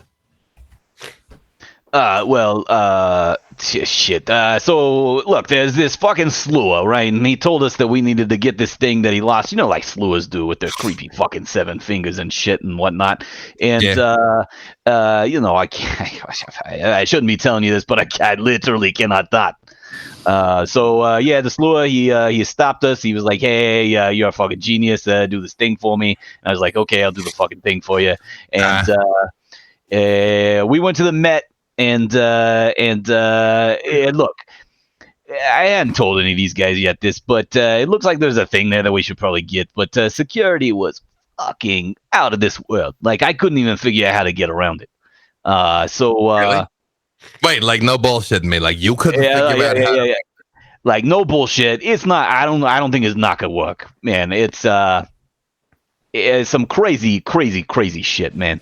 And and I didn't lie. There was definitely some of the you know who that it showed up. And I don't know. I've avoided those motherfuckers for like a decade. I don't know how they got my scent or whatnot, but. Well, I mean, they probably caught you coming and going out of this place. No, the problem was some of these, and he sort of nods towards the people working. He's like, apparently some of them had some like hairy friends, and like Cadmium Red found out, but she didn't give a shit. She's like, what are they going to do? They come down here, we'll fucking chop them up with the robots. But, that's all well and good until you want to like go up to the surface to get a slice or something. And then you got like 6 angry werewolves looking for you. Like that ain't no fun. motherfucker. So yeah, I've been living a peaceful existence up there. I've been running my shop. I've been doing the YouTube videos and fuck not. And she's caught up to me still. This is how's a guy supposed to get a break, right? Nah, fucking shit.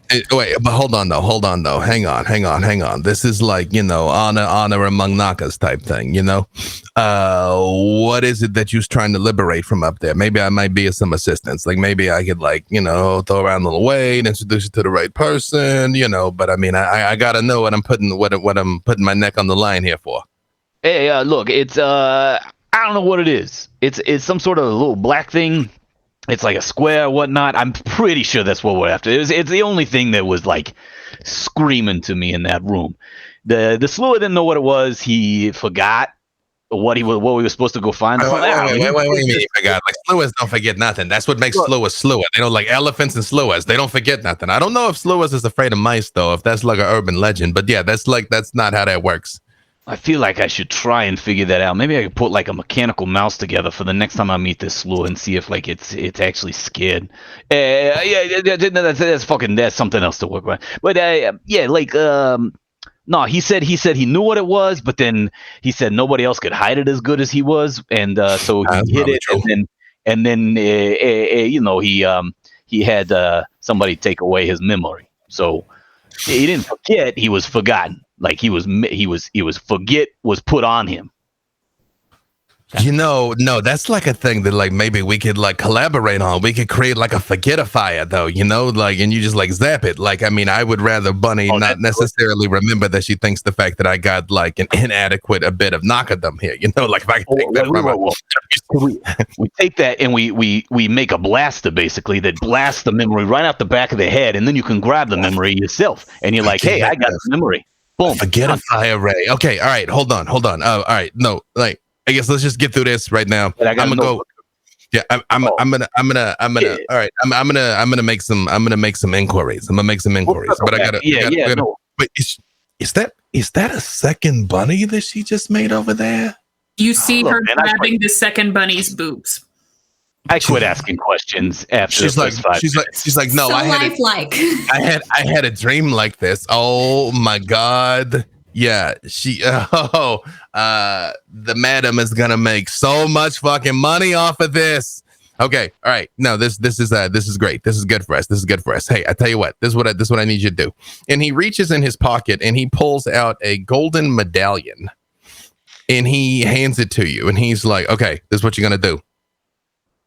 You're gonna go back there and you're gonna put this medallion through the slot in the wall, and that's gonna let you into the VIP area. Okay, and I'll catch up to you. I gotta go like talk to some people about this thing that you got going on and see maybe what I could do to help you out. All right?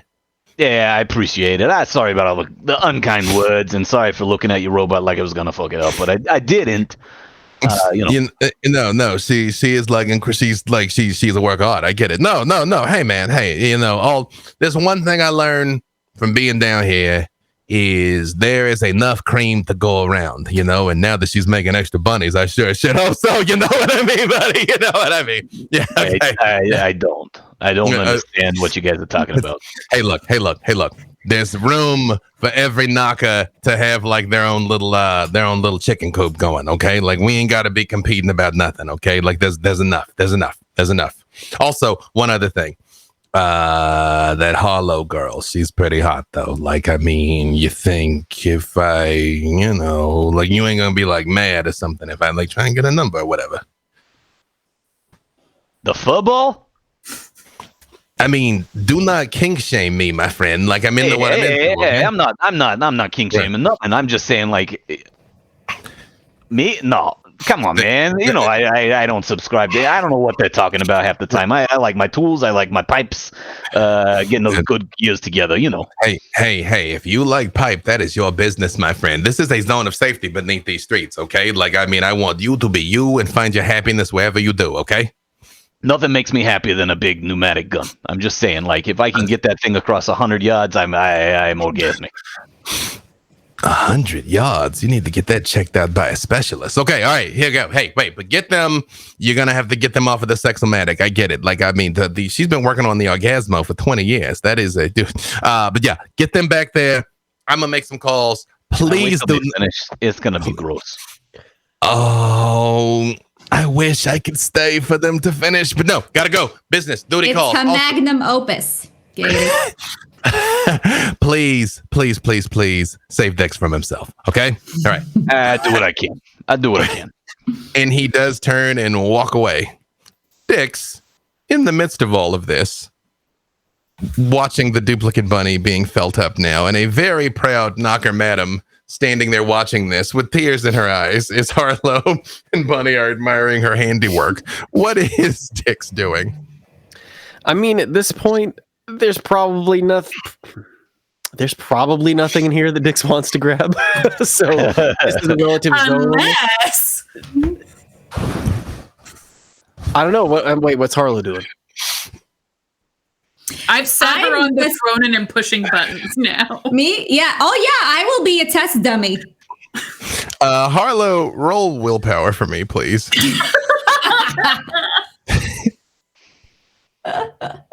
Hang on. Oh, all right. Which is higher, Harlow? Your willpower or your glamour? My willpower. Okay. All right. Da-da-da.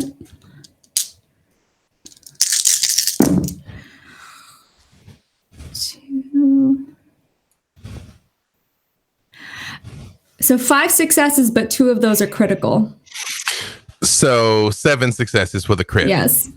Harlow, it's magnificent.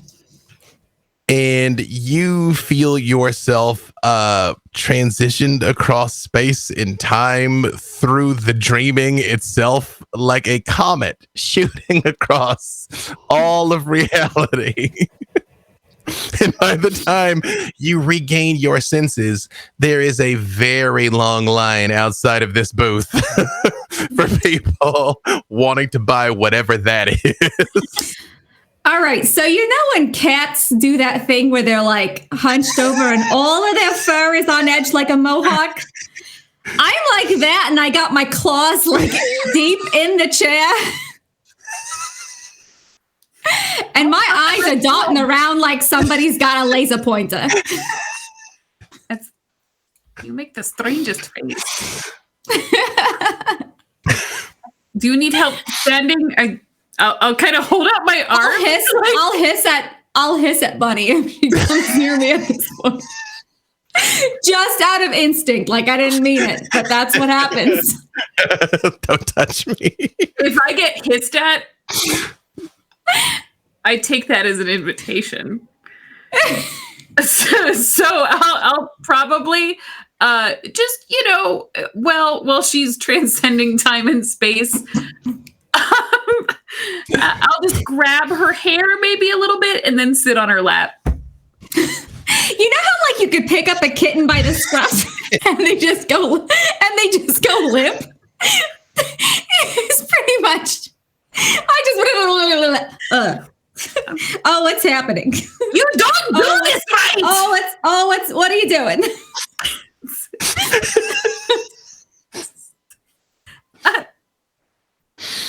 Dix. You've made a mess. There's fur everywhere. I don't. Oh, it's waterproof. It's waterproof. But Dix. It was Scotch guarded multiple times. Stress testing. Dix, while this astonishing display is happening and there are people gathering, you notice in particular kind of across the way on the other side of the crowd of like onlookers and people literally standing there with bundles of cash outside this shop looking for it, which is you realize the name over the booth is the Onyx Palace here before you come in. Across the way, you see a small, unshaven, rat-like looking man. He's got beady black eyes and perfect, straight, blue-white teeth. He is wearing a brown and black leather jerkin, which is reminiscent of a peasant garb from the Middle Ages. And he is wearing a black felt hat with a long red feather in it. And he's got a curved black short sword dangling from his waist. Do I recognize him? Give me your wits in streetwise. All right.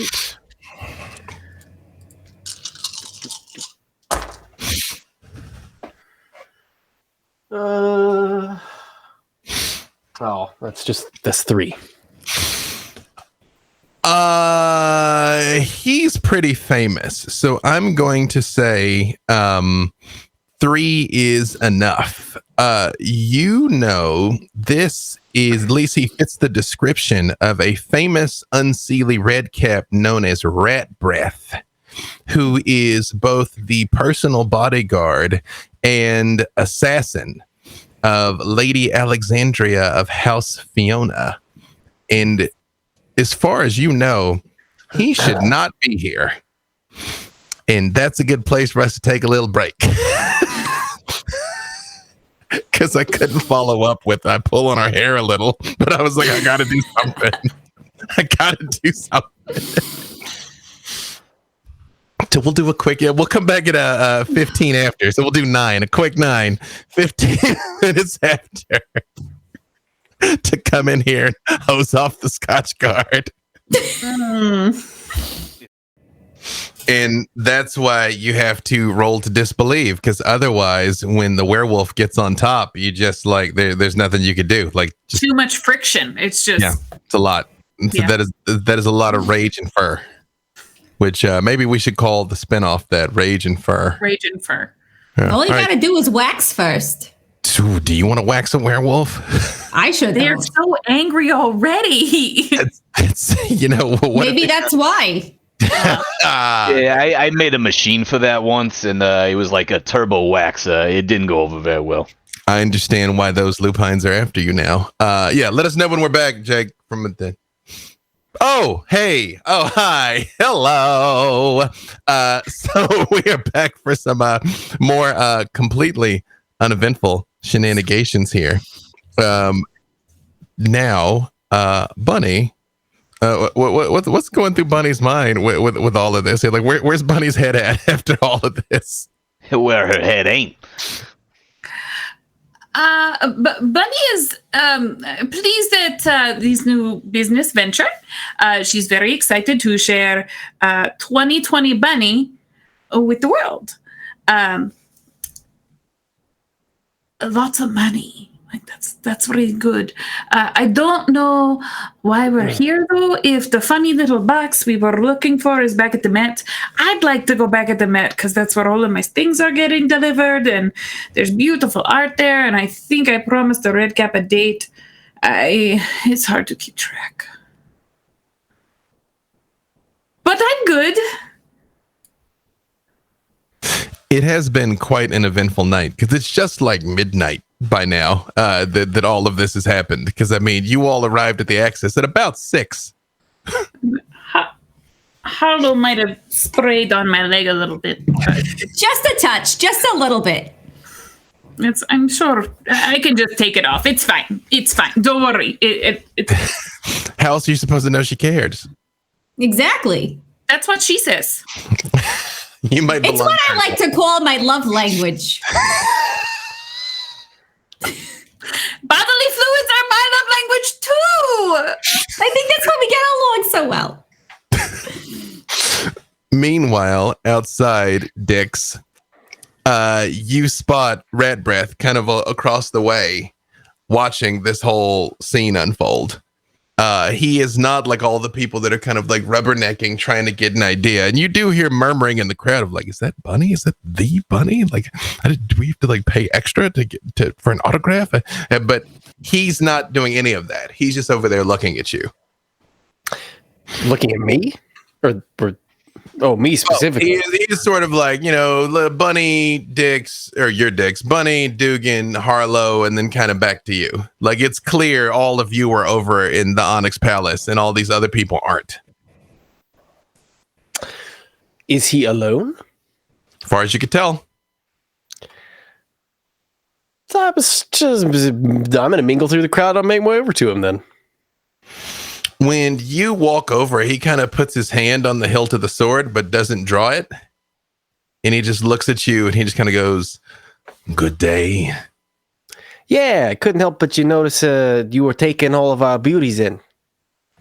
My friend normally charges for that. He's very small. He's probably only about 5 foot, but he's kind of like lithe. And he goes, "Oh, sorry, I didn't know this was a proper show." I mean, it's to be completely level with you, it's not. But as I see this many people out here, I figure I might as well take advantage on account of, people are gullible and like boobs. No one ever went broke betting on boobs. That is true. Not really my business, and I'm sure you'll be the first one to remind me of that. But what's a guy like you doing in a place like this? I could say the same thing to you, friend. Well, you could do that, but don't, because I honestly don't even quite know myself why I'm here. I follow Dugman, and he's like a real character. That guy, I think it's a practical joke on account of there being so many shiny things, and me, it's like an inside joke. He's trying to get me to steal stuff and die, and I'm trying to not do that. He looks at you for a second, and his eyes sort of narrow, and he's like, "I do know your face. You fought in the conflict 73, didn't you?" Yeah, I mean, don't like to talk about it so much anymore, Yes, no, why would you? You Piskies are creatures of mirth and joy and playfulness, whereas we are not in many ways. And he just sort of like plays with the sword in the sheath a little bit, just like unsheath and puts it just a bit. He's like, "I actually miss the honesty of those times." Oh, well, I can't fault you for that. At least you knew when somebody's going to stab you is going to mostly be in the front, but I guess I can level with you on that. Yeah. So it's been a bit tough because people don't trust me anyways, normally on account of being a Pisky. And then I come down here and they're all looking for me to steal the shit. And I'm expecting somebody just to be a knife in my back at any point, so. Oh, that's the one that gets you, the one you never see, right? But if I could impart a piece of advice to your friend, trust is overrated. Much better to invest in respect, or at least fear, that no one crosses you because they know what you will do. Right. Well, if you happen to be selling any of that, this is a place for barter, and I could maybe make you a good deal. Like I could use some fear and respect because nobody's doing that for me, I'm usually kind of a background guy. He looks at you and he literally leans forward, and you hear him go,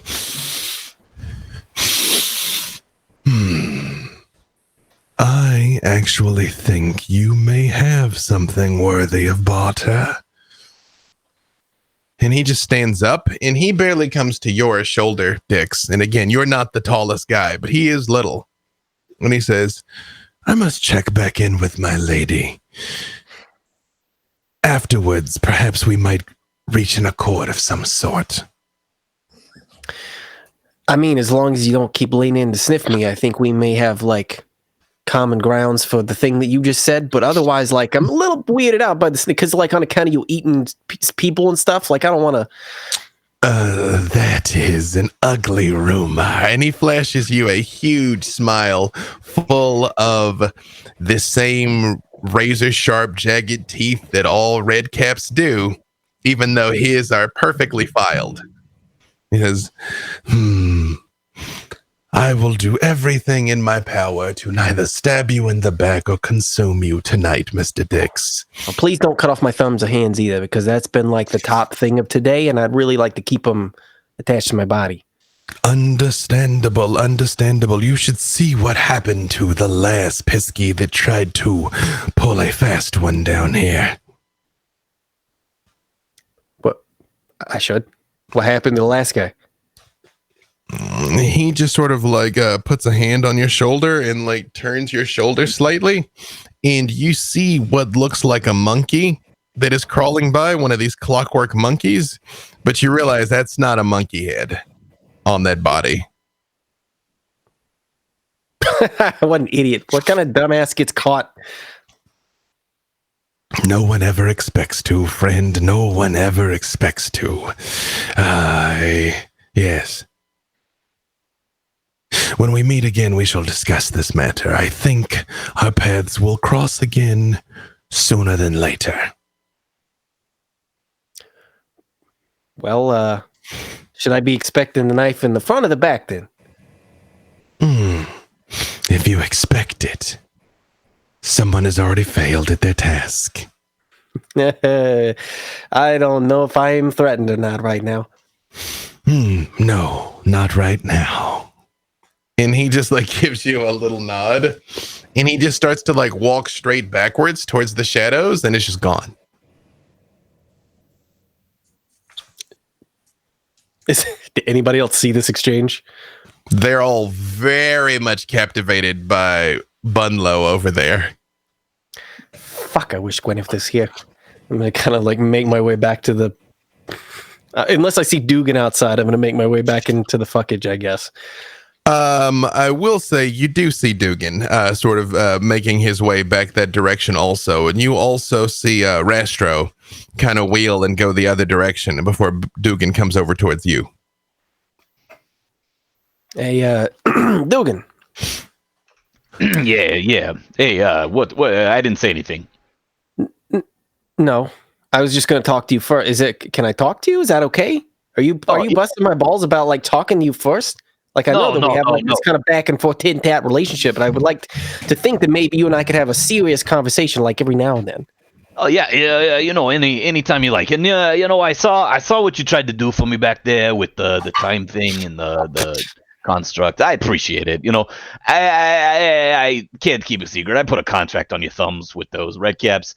I'm gonna go ahead and call that off. You're a good guy, and even though you did steal my screw drill, I don't think you don't deserve to have your thumbs cut off, right? I mean, I kind of like them attached to my body. Yeah, it's a preferable. Yeah, you know what? Wait, when did you do? I'm gonna make you some gloves. It's not that important. It's just a passing thing. You know what they say. Sometimes you're the bar, and sometimes you're the windshield, or something like that. I don't know. Yeah, something like that.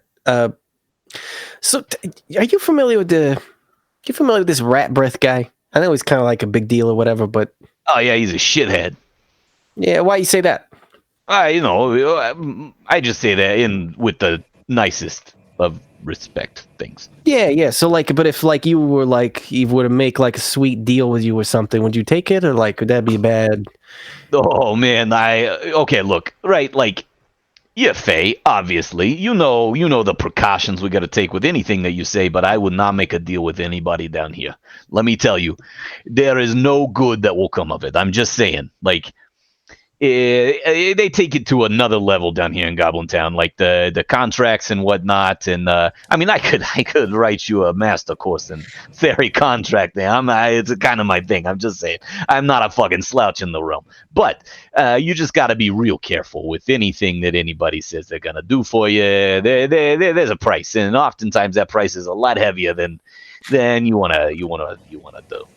Okay, because he said he was gonna like be seeing us real soon or something, which sounded a little bit threatening, but like also not, because he said like said kind of nice like, but also he's kind of scary, so I don't really know what to make of it. You know what I'm saying? Yeah, he's man, he's a pretty scary dude. Like I ain't scared of much, but he puts a little bit of fear in my cockles, if you know what I'm saying. Yeah, he said something about like he's like sniffing me and stuff too. So as he likes cockles and he likes sniffing dudes, like I wish he would just like stay like a foot away. You know what I'm saying? Like he's respecting my bubble. Like I'm down if he's like if he'd take the swords and the teeth away, maybe. Like he's a pretty cute dude. If I'll think maybe I got my stop kink shit. I can see you kink shaming with your eyes there, Dugan. I didn't say a fucking thing. Look, y'all with your thinking with your genitalia and whatnot, it gets you in a lot of fucking trouble. Just join me in the like I don't join all that stuff. I like tinkering with my tools and my gears and whatnot. And life's just simpler that way. Trust me, it's cheaper too. You don't just subscribe to these funds and whatnot, frolicking on the internet. And yeah, you save a lot of money on chairs too. Apparently, Yeah, that's what FateTube is for. You don't pay for this shit. What an idiot. While you all are there chatting, Harlow and Bunny, while you are entangled on the Orgasmo 40,000, because apparently it's got an autopilot, Bunny, which, yeah, stress test is happening. You all hear a wonderfully melodic voice. It is like sunshine dipped in happiness, covered in silk. That just says, I'd hate to be rude. Would you all mind if I joined you? Who's speaking? No one that you can see. Okay, I'm into it. Yes. I just kind of like paw slowly at nothing. You see from behind the chair, just like a very delicate hand come out and just like motion downwards. And Dugan and Dix, just past you, the gate of outside the shop goes boom. And then a second one falls in front of that. And you see people like, no, wait, we got money. We should. And it closes. And you see the madam turns and she goes, wait a minute. Don't nobody shut down my shop, but and hits the ground and bows down to somebody standing behind the chair that you cannot see. Noticing this and me being on Bunny's lap already, I'll be like, this seat's taken. Here. We can always share. Hoshi's like, oh, Harlow, you must mind yourself this time, girl. There's some things I've yet to inform you about. And he hops down onto the arm of the chair, unfortunately hitting one of the buttons when he does at the wrong time, but also bows in his little hamster way on the arm of the chair. And a moment later, from behind, you see a woman step forward. She is she has skin like polished mahogany and eyes like bronze in the firelight and the figure of a goddess. Her hair is long, straight, and black, and she dresses in ornate silks of red and gold. She doesn't walk, she glides. And she has a redwood staff with a carved serpent twinned around it. And she radiates beauty and the strength and dignity of the she. And she looks at the two of you and she goes, well, this is quite a sight. Hi.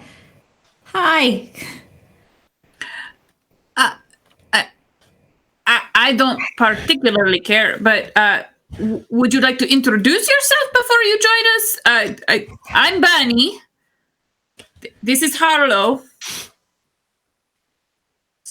She looks at you and she gives you a large smile and she like giggles slightly, like covers her mouth a little when she does that.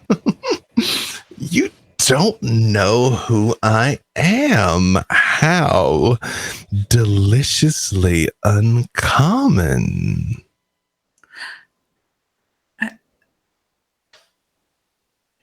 Should I? Oh, yes. Oh, well, I'll try and get up from underneath Harlow at that point in time and kind of like take a little step forward. And she's really tall, right? Yeah, she's very tall. Not very tall. Me. Well, so who are you? She reaches out and runs a hand down your cheek and she goes, so soft, so lovely. I understand what all the commotion is about. I heard the most exquisite sounds, which that must have been you. Pointing at you, Harlow. At this point, I have leaped down and I'm just kind of like around, like circling her legs. Like, When you start doing that, you hear the madam talking to herself. She goes, "Oh my God, we're all going to die. I thought this was the best day of my life. I thought this licensing deal was going to keep me in bread for the next 700 years, but we're going to die here tonight. They're going to get us all murdered." I'm going to put a finger to her lips. Mm-hmm. She's just showing her affection. Harlow, come here. And I'll kind of sort of pull you towards me so you stop encircling the feet of this supposed... when you... like, you know when cats just like are like, don't, and they're like on your face, like paw to the face, like to stiff arm you? Yeah, right. Just like fighting. Like, she gives you that same giggle of like, "This is so delightful. You two over there," pointing at Dix and Dugan. She's like, "Do either of you know who I am?" Do I know who that is? You can give me wits in either streetwise or politics.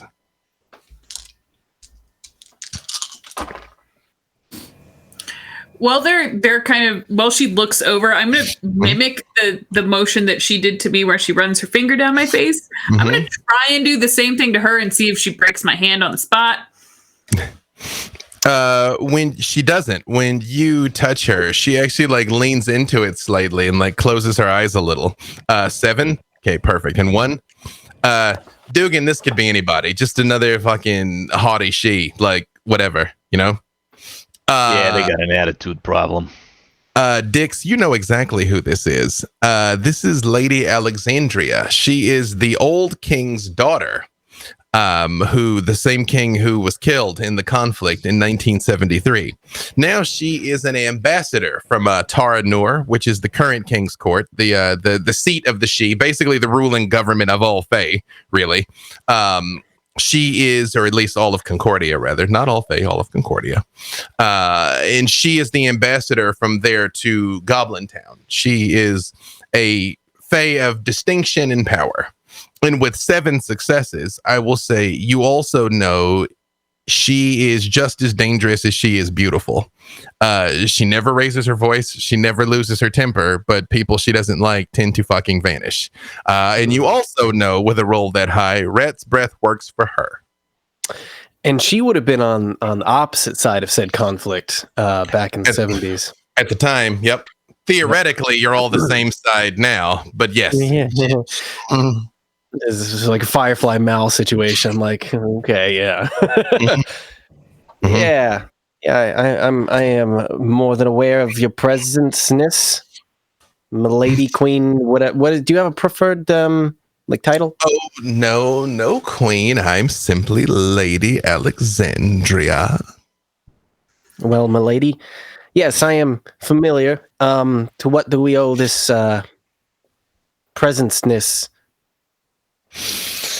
A little birdie told me, and she reaches down and scratches behind your ears, Harlow.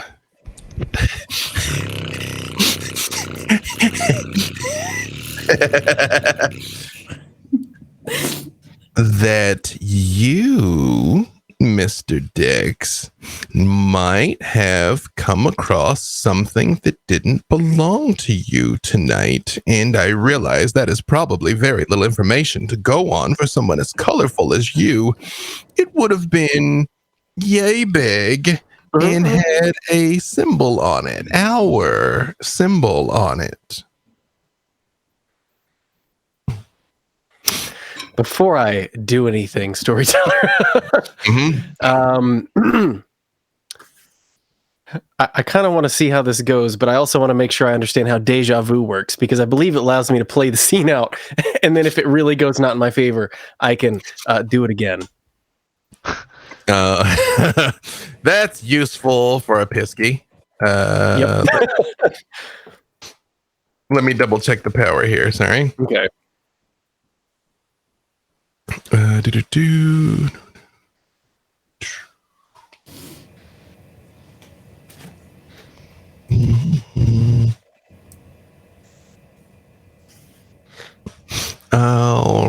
So let's see.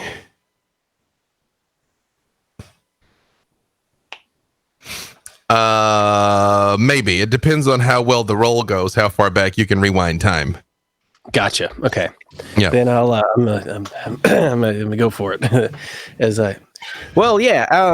I might have come across something, and I certainly, was very irresponsible of the person who was to drop it and or give it to me.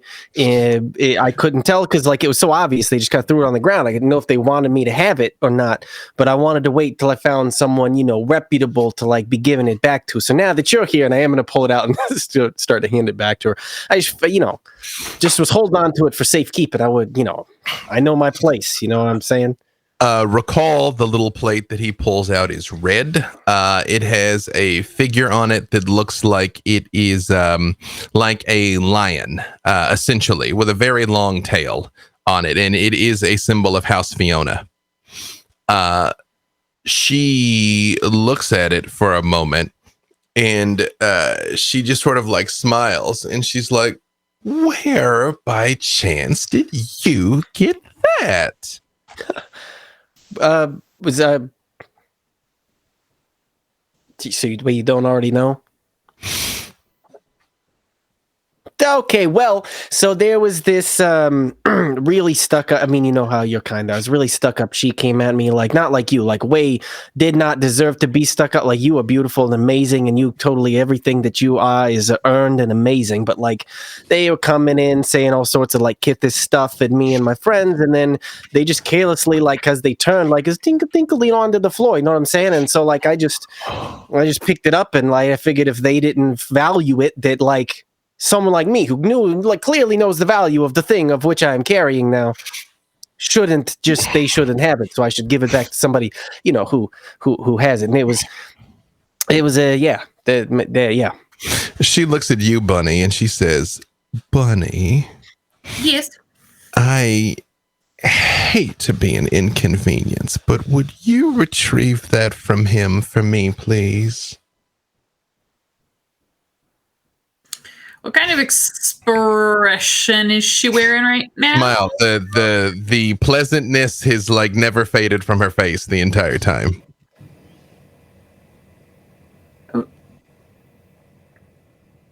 If you want to see me bend over, you can just ask. You can go get that from him yourself. You see, when you say that from Madam, you hear an audible.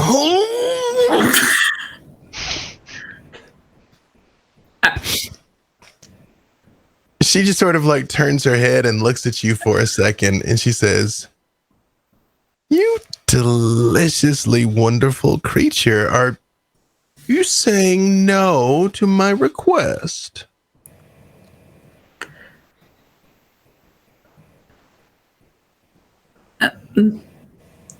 No. Okay. You have very strange foreplay. I'll turn and I'll take a step toward Dix and just kind of hold out my hand. Thank you. And then I'll turn back around and hold it out to her. When she reaches out to take it, she very much cups your hand under hers. So she runs her hand along your entire hand before she takes it from your fingers. And she says, part of that was I did want to watch you walk. Yes, but only part. And she leans down and sits on the floor next to you, Harlow, and kind of pulls your torso kind of over her lap there and just still kind of keeps stroking your head slightly. And she says, now this is a bit of a pickle. She says, Harlow, would you do me just the smallest of favors? I turn on my back belly up. She very much gives you tummy stretches.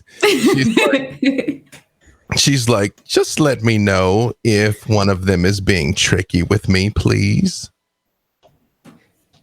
Okay. And she goes, do any of you remember the names of the ones you got this from? What is that?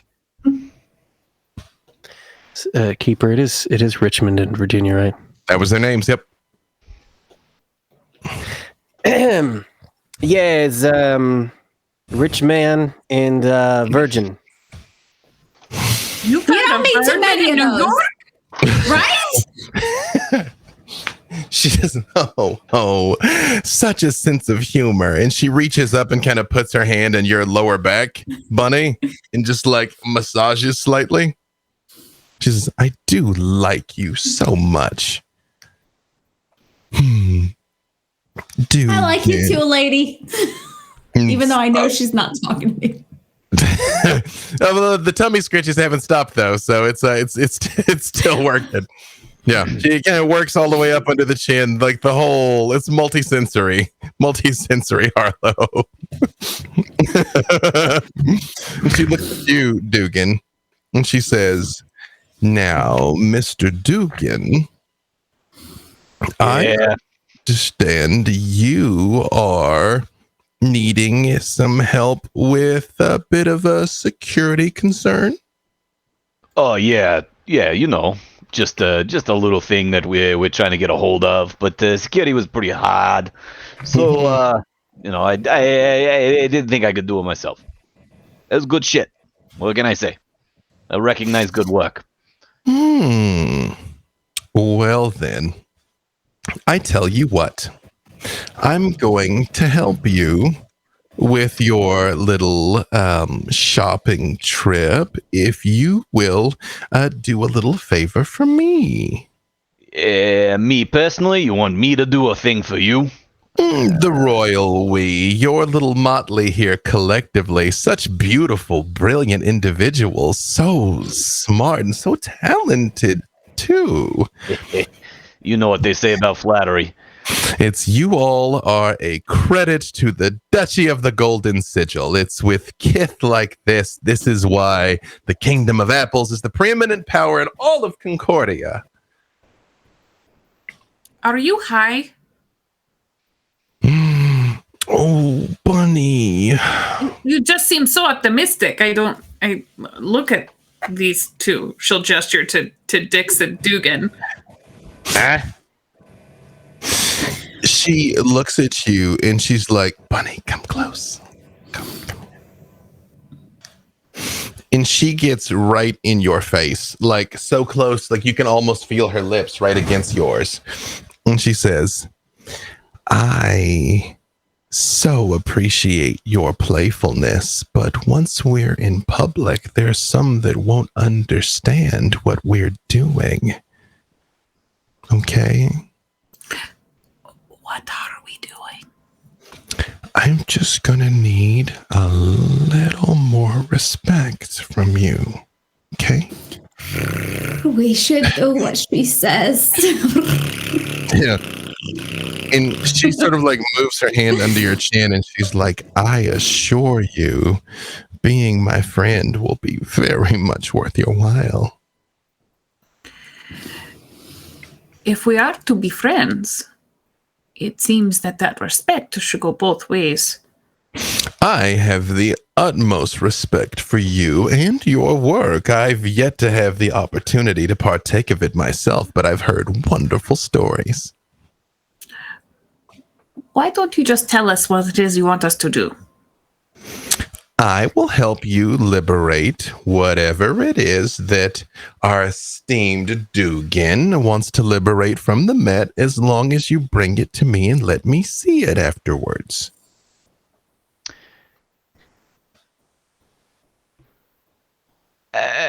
Is she saying that to everybody now, or is it? She's looking at Bunny, but like she very much says it where you can all hear it, though. Like I mean, it's though she's very much like nose to nose, lip to lip with Bunny, like full interview with a vampire, while she's saying this, while still scritching on Harlow. Why? It's a secret. Storyteller. Mm-hmm. Do any of us, character-wise, know the significance of this locket at this point? Nope. I know the players do, but Nope. It definitely seems something that was very heavily magically protected and very much out of place. So it's something significant, but the significance of it, you do not. Not to, tell you how to do your job, but like, if you want to get the thing that we're getting, I mean, you kind of own this whole place. Why don't you just get it?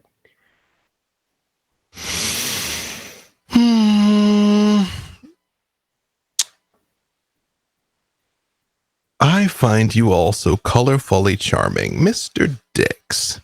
Who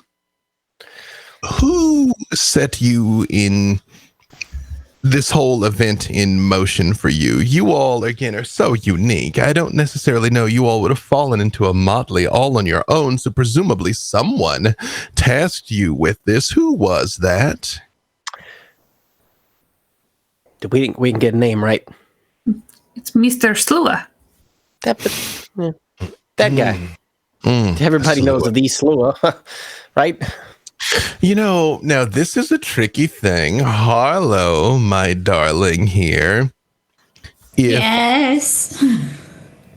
Like the pretty kitty she is, if I come at her too directly, will of course get defensive and run away. I find that very charming about Pukas, to tell you the truth. It's like everything's a game of tag. But you, Dugan, have an unusual relationship with the truth. So why don't you tell me everything? Well, you see, all right. So here's the thing. I was born probably about 150 years ago. Everything from today. Oh, from today. Well, it's been a long day. Let me be even more specific. The parts that matter to me, the parts involving them. These folks here. Well, see, like. Okay, so I got this weird invitation last week while I was doing my dumpster diving, and I decided to look them up and figure out what it was. So we went to the place and we met the people, and it was like, you see, she's very much like tickling Harlow and then pulling back and doing the thing with her right now. Like, yeah. She's like, yeah, that's very distracting. Yeah, anyway, no, that's fine. You keep doing you. So we went to the bar thingy there and met the lady, and we were like, hey, who called us here? And then Bunny was like, hey, come to my fuck room or something like that. I don't know. She's on Fonz only or something, some weird website where she like people give her money. Notes. Okay. Yeah. And so we were there with it was the four of us and that other chick. Yeah, we got another person that's with us. I forget her name. She goes, Harlow. Yeah.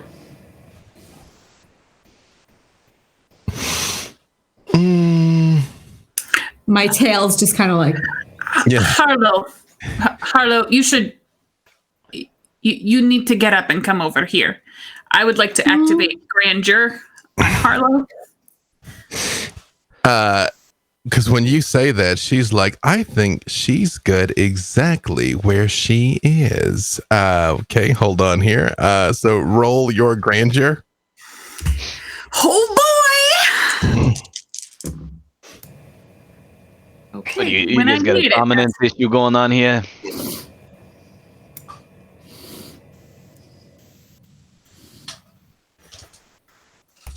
We're gonna make Harlow choose her favorite mommy now.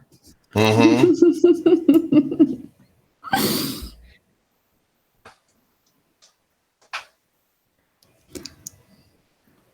many?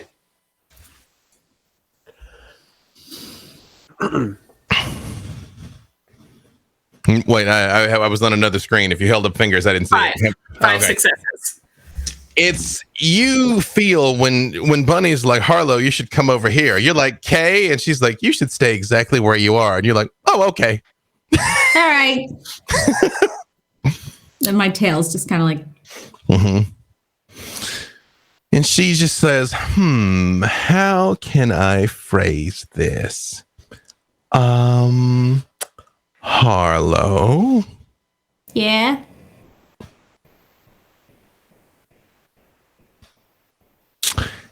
if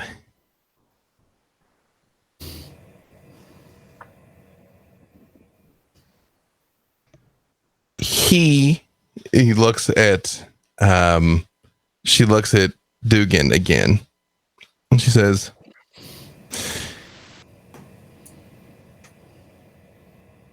if he gives me the wrong name, just meow, okay? Well, that's interesting. You should say that. Because She's like, if you're interested in what has happened today, I could tell you right now. would you? Yes, please. Where the night is getting quite late. Okay. It was Philadelphia. Born and raised on a playground is where I spend most of my days. She just puts Chilling out, maxing, and relaxing. finger over your mouth, and she goes, "Thank you, Harlow." Look, you know, I can't tell you the wrong name. I'm physically incapable of doing so. Well, then tell me the right name, Mr. Dugan. Well, it started with a Gwyneth. Gwyneth. It started with a Gwyneth. Thank you. Why do you need names and dates and events and places if you just want us to get this drink and bring it to you? You are quite right, Bunny, and you all have already told me everything that I require. And she flips that red plaque, the same one she took from who Dix gave to Bunny and Bunny gave to her, and she flips it over towards you like a coin, Dugan. And she says, show this to any merchant here. Tell them what it is that you require for your mission, and you will be denied nothing. No. I just want to... We got to clear this up, right? You said we got to bring it to you, but... No, we are fine. We are fine. We will complete our mission as we've stated it. Bunny, you wouldn't be trying to trick me, would you? No, I don't know if you know this, but I am very much about getting down to business. You will liberate the item and bring it to me. Yes. And she leans down and kisses you on the head, Harlow. And she's like, she looks you right in the eye and she's like, please make sure they don't try and fuck me on this. They can try and fuck me on this. And she motions towards the Orgasmo 40,000, but not on this deal, okay? I just have my paw on her chin while she's talking to me. Yeah, she very much like leans into it, like puts her hand on the other side of it. Yep. You are a pretty kitty. And I just keep purring. And she stands up, but when she stands up, she's almost got you cradled, like she's almost like dipped you in a dance and like stands you up. And she's like, well, it is so nice to meet all of you. And maybe when all of this is done, I can take you all on a tour of Terranar. I could get you an audience with the king. In fact, he is in New York this time of year, as you undoubtedly know. Duke Kelladon as well. There are any number of well-to-do and influential fae that might be available to you should you perform admirably. They aren't very good lays, noblemen. She does look at you and she says, I have found all things being equal, sexual prowess does tend to favor the underprivileged. I think it's because they don't really have anything else to do but fuck, because that's free, right?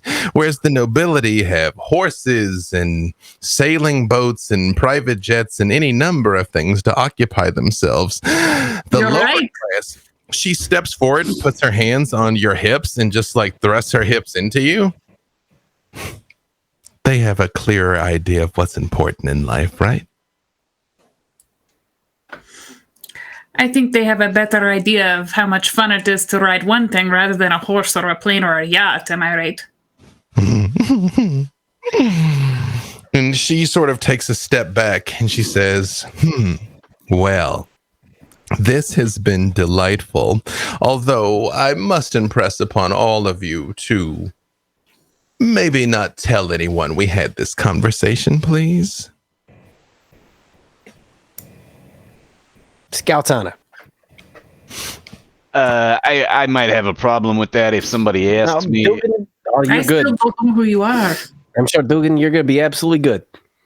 Oh, yeah, I'll be good. I'll try.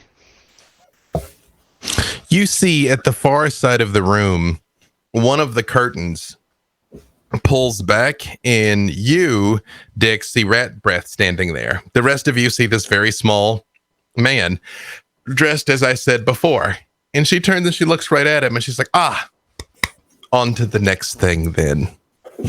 And she glides across the floor, and she says, it was a pleasure meeting all of you. And Bunny, I shall subscribe to your content forthwith. Perhaps we might arrange a live performance at the palace. Take a look. I'm afraid it might be too lowbrow for you. She stops and she looks at you and she says, people consistently overestimate my taste, I find. And you see she walks towards that small man who like draws the curtain behind them, even though there's just a wall there, and they're just gone. I do not appreciate being told what to do. Darling, that's what royalty does. They come in and throw their weight around, and they're like, do this, do that, proclaim this, proclaim that. Believe me when I tell you, your sexy ass just got off easy. Nobody tells me what to do. Nobody. She stands up and she looks at you and she goes, oh, you haven't spent much time at court then, have you? Look at me. I mean, you're magnificent. You're a work of art. But yes, I think there should be a little more frilly lace. But the corset, you got the core of the look, though. Trust me. I don't want to bring... She seemed pretty nice. You traitorous cat. What? You won't... relaxed enough already? Did you need all of the pets from a woman who was obviously threatening us? Oh yeah, you don't know how good that felt. It was really nice. I can see why you like me now, but It's, you know, I'm gonna have to open the shop back up here in a minute, but I'm gonna get myself like a nice cup of tea in the bag, because this has been quite an eventful evening where you all touch base and coordinate or whatever. You know, out of respect for you, Bunny, I'm going to all right, the cameras and the mics are off. Okay, Dix, don't steal nothing while the security system is down, though. Okay, Scouts honor. I got GPS on those dildos, okay? Wait, do you for what?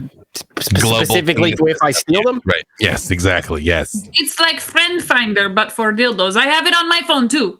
Exactly. Yeah, it's like, I know there was a market for that sort of thing. Oh, yeah. If you've not been on the internet, friend, there's a market for everything. And then you can control it by an app on your phone. Trust me, it's magnificent. I'm just saying. I thought it was so bad. Don't attempt to purloin anything tonight. I'm trying to be a friend to you all here, okay? Are you sure it's not because you're just afraid of the fact that we're friends with High and Mighty Lady? Look, I gotta go reapply, okay? I just sweated some of it off when I had my face down to the floor believing my death was imminent. So, I get it. Yeah. Yeah. All right. You got a couple minutes. And she turns and she does. And you see a very heavy metal door slam and an eye slit slides open. And she like looks at you for a second and then it slides shut. As soon as she's gone, I was like, hey, Dix, that one's covered in Swarovski. No shit. Yeah. It's like under the museum lights. It's like on the pedestal, that one. It is an impractically bedazzled dildo. Yes. Or is it practically bedazzled? So yes, you all have a moment to talk amongst yourselves. Well, we have to go back and get whatever the thing is. I still don't know. Gwyneth never got it out.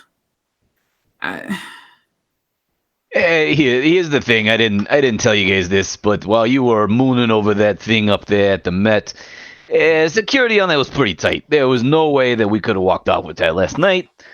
And if that's the thing that the Slur wants, we're gonna need some help to do it. Now, I feel like the question that we'd really got to ask ourselves is who scares us more, the Slur or this high and mighty chick? Because either one's gonna kill us. We just got to come to terms with that. Slur kills slowly in our sleep. Quickly in our sleep while we're not paying attention and whatnot. And high and mighty there might just pull us apart in front of a bunch of people. So I'm saying, I think they kind of got us over a bar stool here. They kind of do. I think you're right.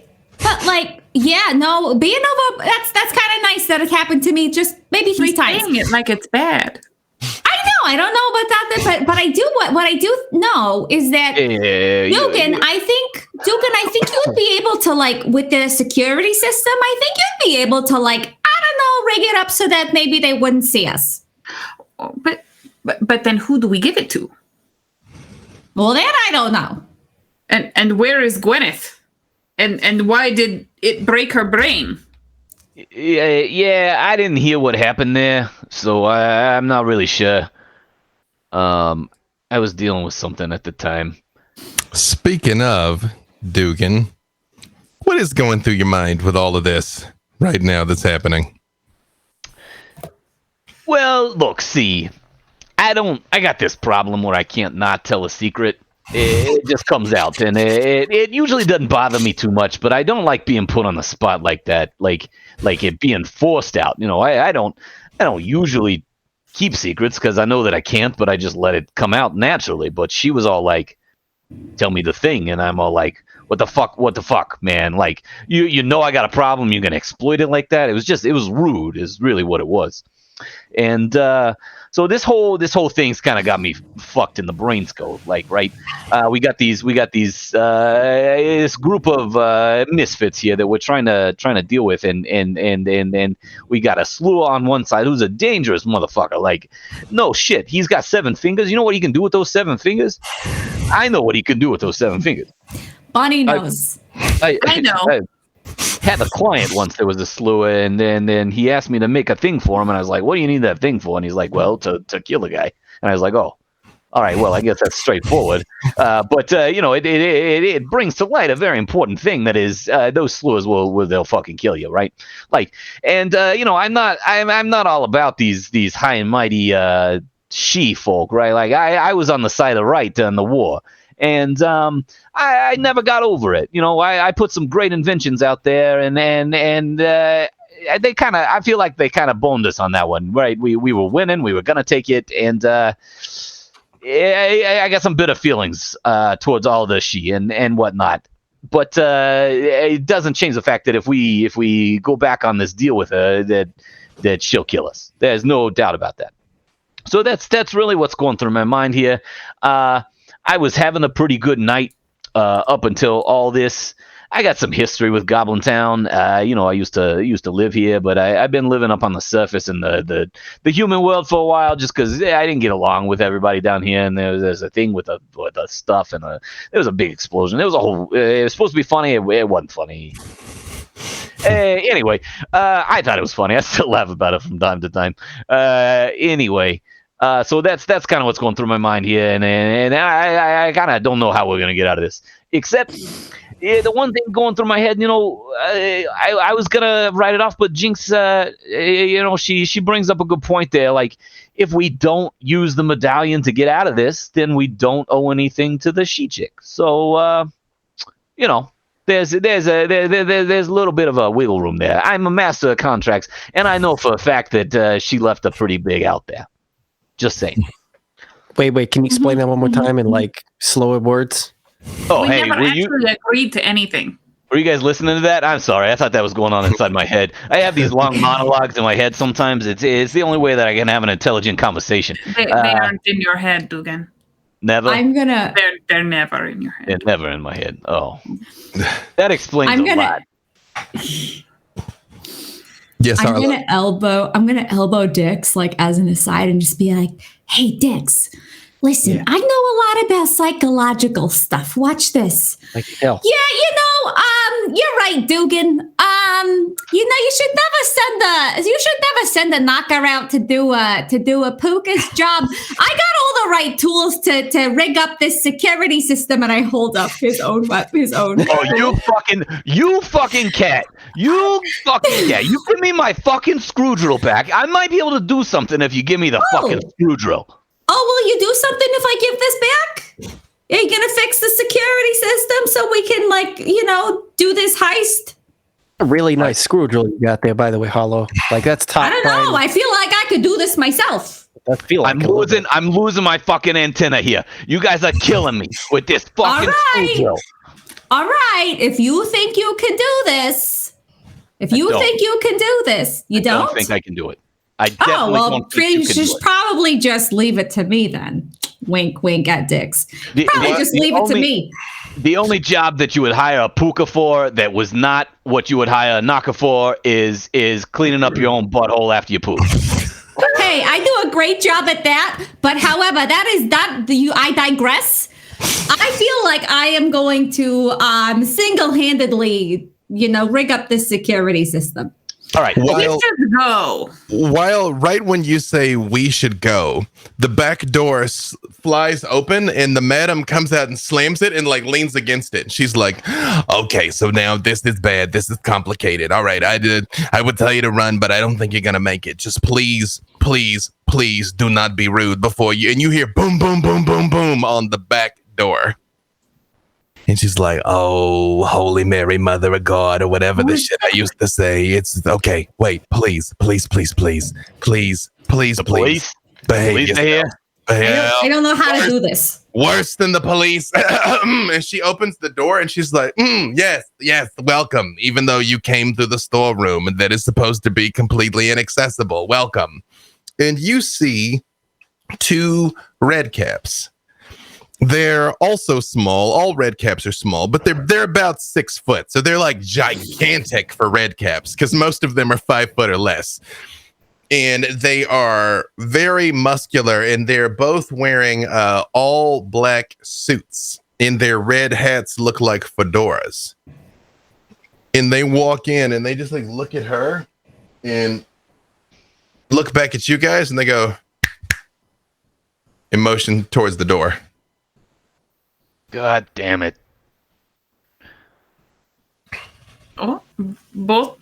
Oh, okay. I'll go through the door. When you walk by, one of them like makes a point of like very much checking you out when you walk by. And I was like,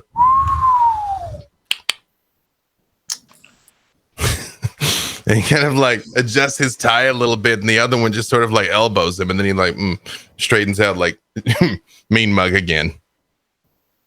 And after she walks in, he looks back at the rest of you, and he just sort of like nods towards the door again. You know what? I'm getting tired of being ordered around here tonight. What the fuck you guys want? He just looks at you and goes, and starts to unbutton his suit, and you see he's got multiple knives and holsters all over him. And he pushes the suit open and pulls a meat cleaver out and points at the door with the meat cleaver. You got no common decency? Introduce yourself. Tell us what the fuck's going on here. I'm getting real tired of this shit. Look, I took down my fair share of red caps back in the day, and we got a couple trolls on our payroll too. So guess what? Let's just be civil here. Come on. He just like looks at you for a second and goes, "Give me your dex and athletics, Dugan." Bye, Dugan. Dex and athletics? Mm-hmm. Couldn't be dodge? Dex and dodge? It will be. I'll give you dex and dodge. Okay, I'll take that. Ooh, 3.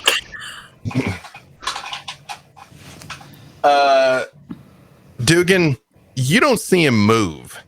You're just like, I need a little respect. And he's like, And he's just behind you with the meat cleaver up under your chin, lifting you off the ground. And you all see a line of blood forming along his throat there as he's just like holding him up.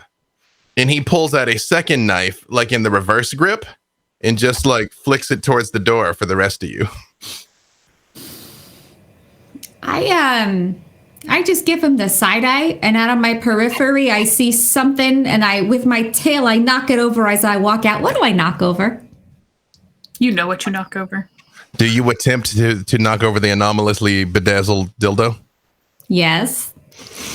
As you knock it over, you see Madam's eyes look at it like she wants to catch it, but she doesn't want to make any sudden movements around these things. And it just goes, it breaks into like 3 big pieces. No. And she just goes, oh, God. Whoops. As I keep walking out the door. Okay. You see, after the two of you walk through, the other suited one looks after Harlow and looks at you and walks in behind her as Bunny and Harlow start walking down the hallway. And the one with the knife under, with the meat cleaver under Dix's throat just looks at you, Dix. And he just sort of like shrugs with the knife, the other knife in his hand. And he like points it at you and then like points it towards the door. Do you want me to go first? Yeah, that's probably good. Yeah, I'll go first. When you walk through, Dix, he pushes you as he pulls the knife back. Definitely like not completely like slitting your throat, but like definitely giving you a significant cut, like making it very clear. Like if he wanted to, you'd be dead right now. So you very much have like a bleeding gash on your neck for one point of damage, by the way, as he just like pushes you ahead. Just kind of. You realize this cleaver, even though it looks unusual, is like almost down to the molecule sharp. It's one of those things like when it cuts you, you don't even realize it at first. It doesn't hurt. Like you sort of like feel the wetness before you feel the pain. That seemed unnecessary. Is he out of reach of me, or are we still? He's like right behind you because he kind of pushes you towards the door. But I mean, he's basically in the shop with everyone else having gone towards the door, with just you right in front of him and the door ahead of you and him behind you. Okay. If I go through the fucking door, you'll not hurt us.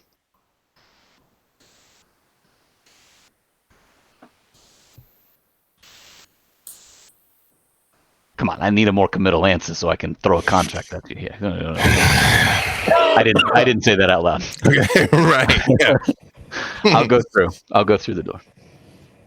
As you all are walking back through there, you see after a moment, right as you're about to head down the hallway, Madam just sort of like yells, and you hear her voice echoing, sounding from much further away than it should be, Bunny. We'll go into production ASAP. Make sure you survive. You're going to be a very wealthy fawn. I already am. When you say that, the one that is walking behind the two of you kind of goes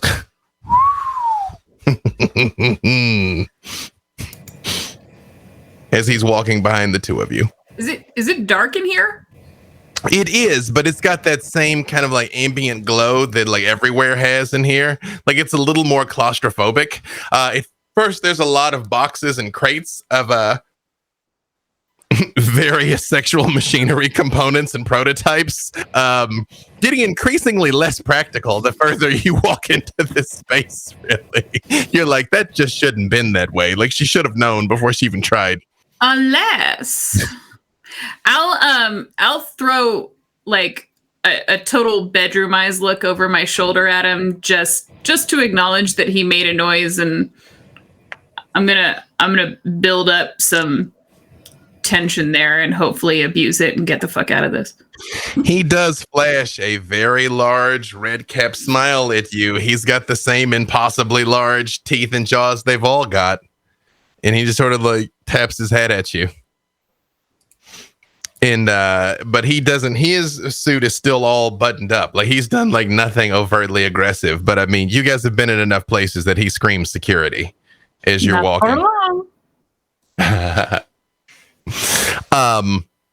as you continue walking for just a few more, seems like seconds, you start to hear like the hum of machinery, like shunk, shunk, shunk, shunk, shunk, like very loud machinery. Is it a fuck machine? Is that what I hear? I mean, it's not a fuck machine. Aren't they all if you try hard enough? Let me rephrase. Are we still in the storeroom full of weird dildos? It's the same way every machine's a smoke machine once, you know?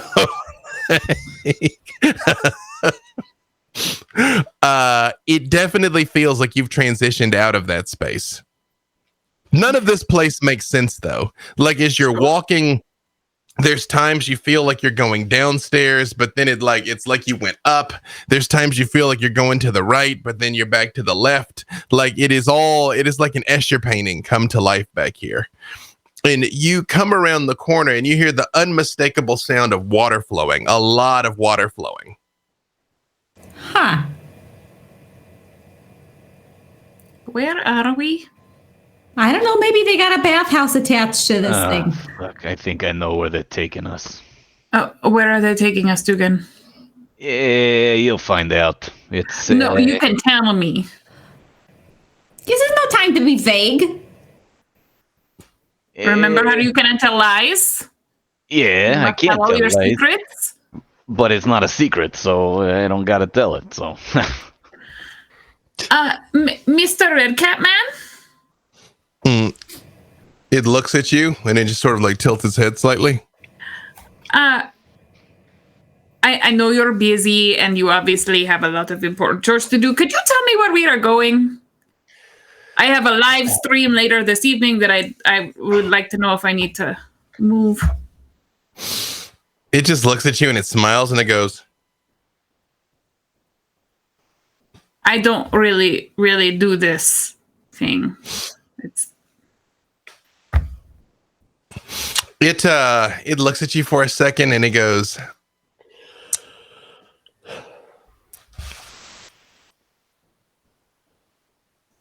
Fine. And you see when it takes the time to kind of like slightly reassure you, the other one makes that loud like noise again, like very much rolls its eyes. And still has not put the meat cleaver away. It is still walking with the meat cleaver and the knife with its coat open, kind of at the back of the group there.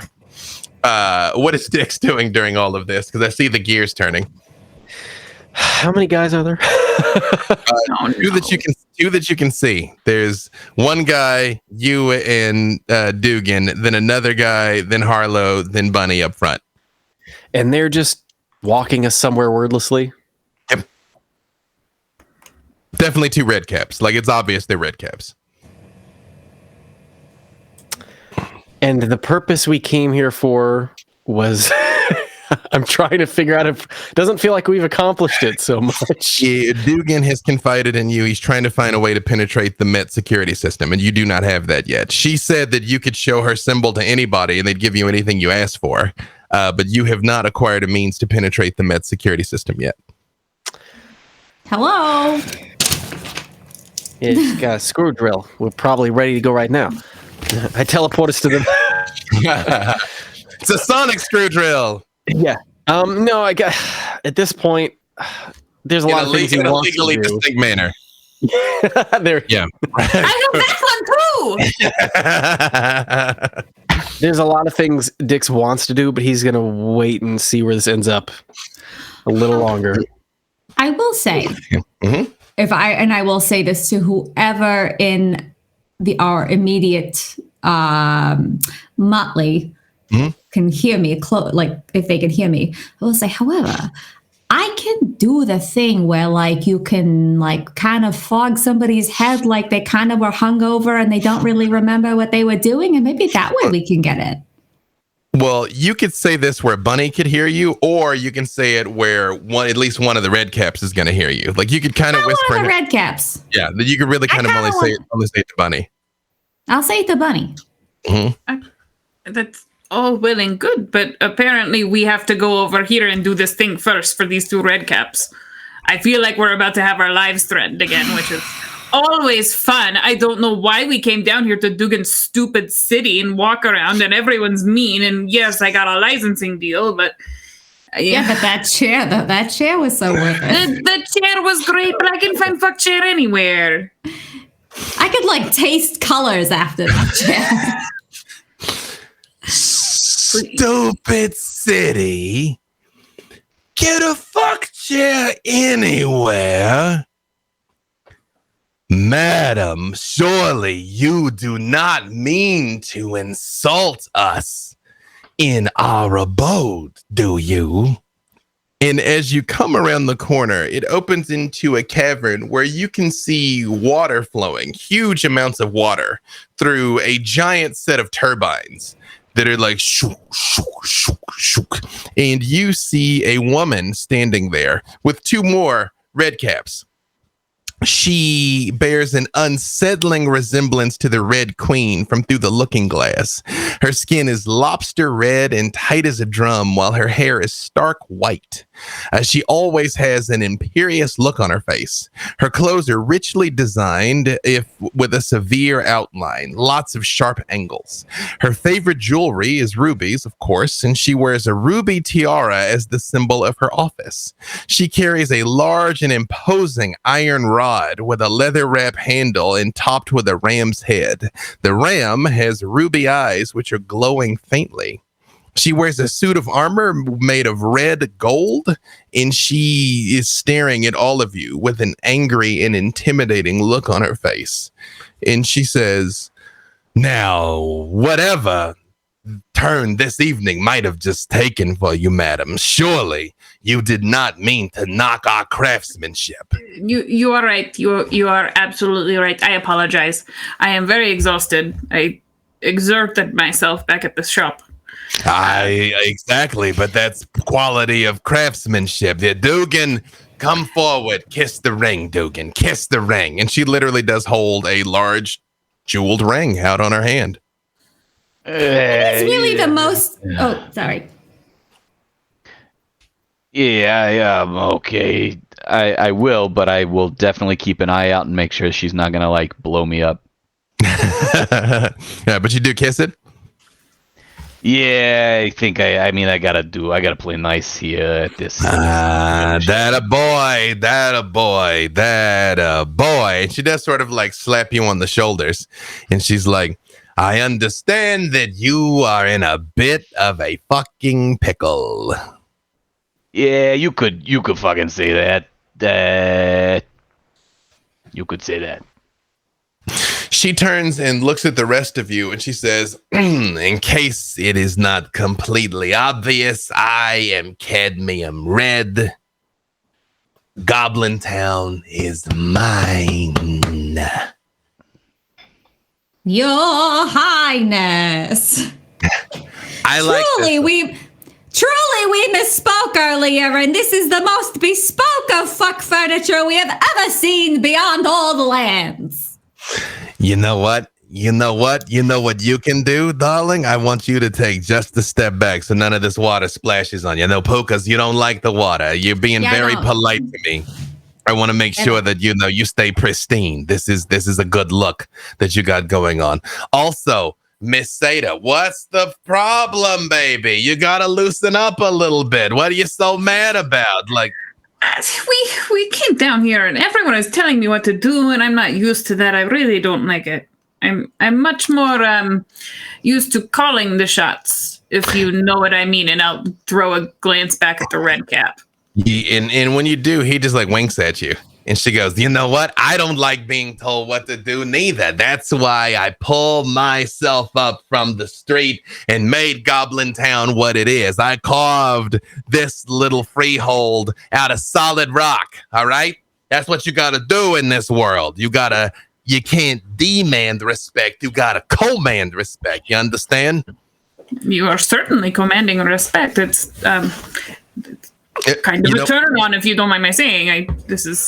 When she's sort of like, I realize you've been inconvenienced. Hey, She been inconvenienced. And you see the red cap that cut Dugan puts the meat cleaver back. And actually, right before he puts it back, he stops and he licks your blood off of it, Dugan, and looks at you while he does it. And then puts it back in the holster and puts the other knife back and reaches in his pocket and pulls out an MX Black and hands it to you, Bunny. She's like, I realize there's more important things in life than money, but money can get a lot of important things. So there you go, darling. That's our way of like that's the fucking swag bag from a visit to Goblin Town. That and the orgasmic fought that 40,000. No, she gave you the Organizer 40,000. I helped with that one myself. I will have you know the hydraulic pressure in that thing is not usually possible on a planet with standard gravity. Okay. I appreciate your generosity, and I will take this, and I'll take the card and pull out from a pocket, I guess, like a little fold over leather wallet. And now I have a matching set. Yeah, I should have known. I was gonna say you ain't gotta pay the bill on that one, but you probably ain't gotta pay the bill on the other one neither, do you? I don't pay my own bills, love. I got it. Well, hey, game recognizes game respect, but you gotta understand down here in this house, I'm the man, okay? And so we gotta do a little business now. So Dugan. Yeah. This item that you're looking to procure.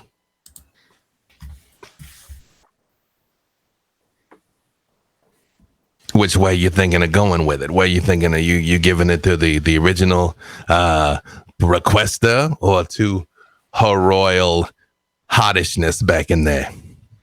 Well, I up until just a moment ago, I didn't know that we had many options, but you present yourself here like this, it opens up a few more fucking doors, if you know what I'm saying. It does. It can open up literally any door. In fact, believe it or not, speaking of opening up any door, you know how I like TV. You know how I like pop culture. Look what I made for you, baby. Look what I made for you in a legally distinct manner. You see this? You see what I've done for you here? Hey, that's good craftsmanship. I was working on my own. I couldn't quite get the sonic part, but I got a screw drill going, and you know what? It's a sensitive subject. Here's the problem. Despite my best efforts, it doesn't do wood. But yeah, that's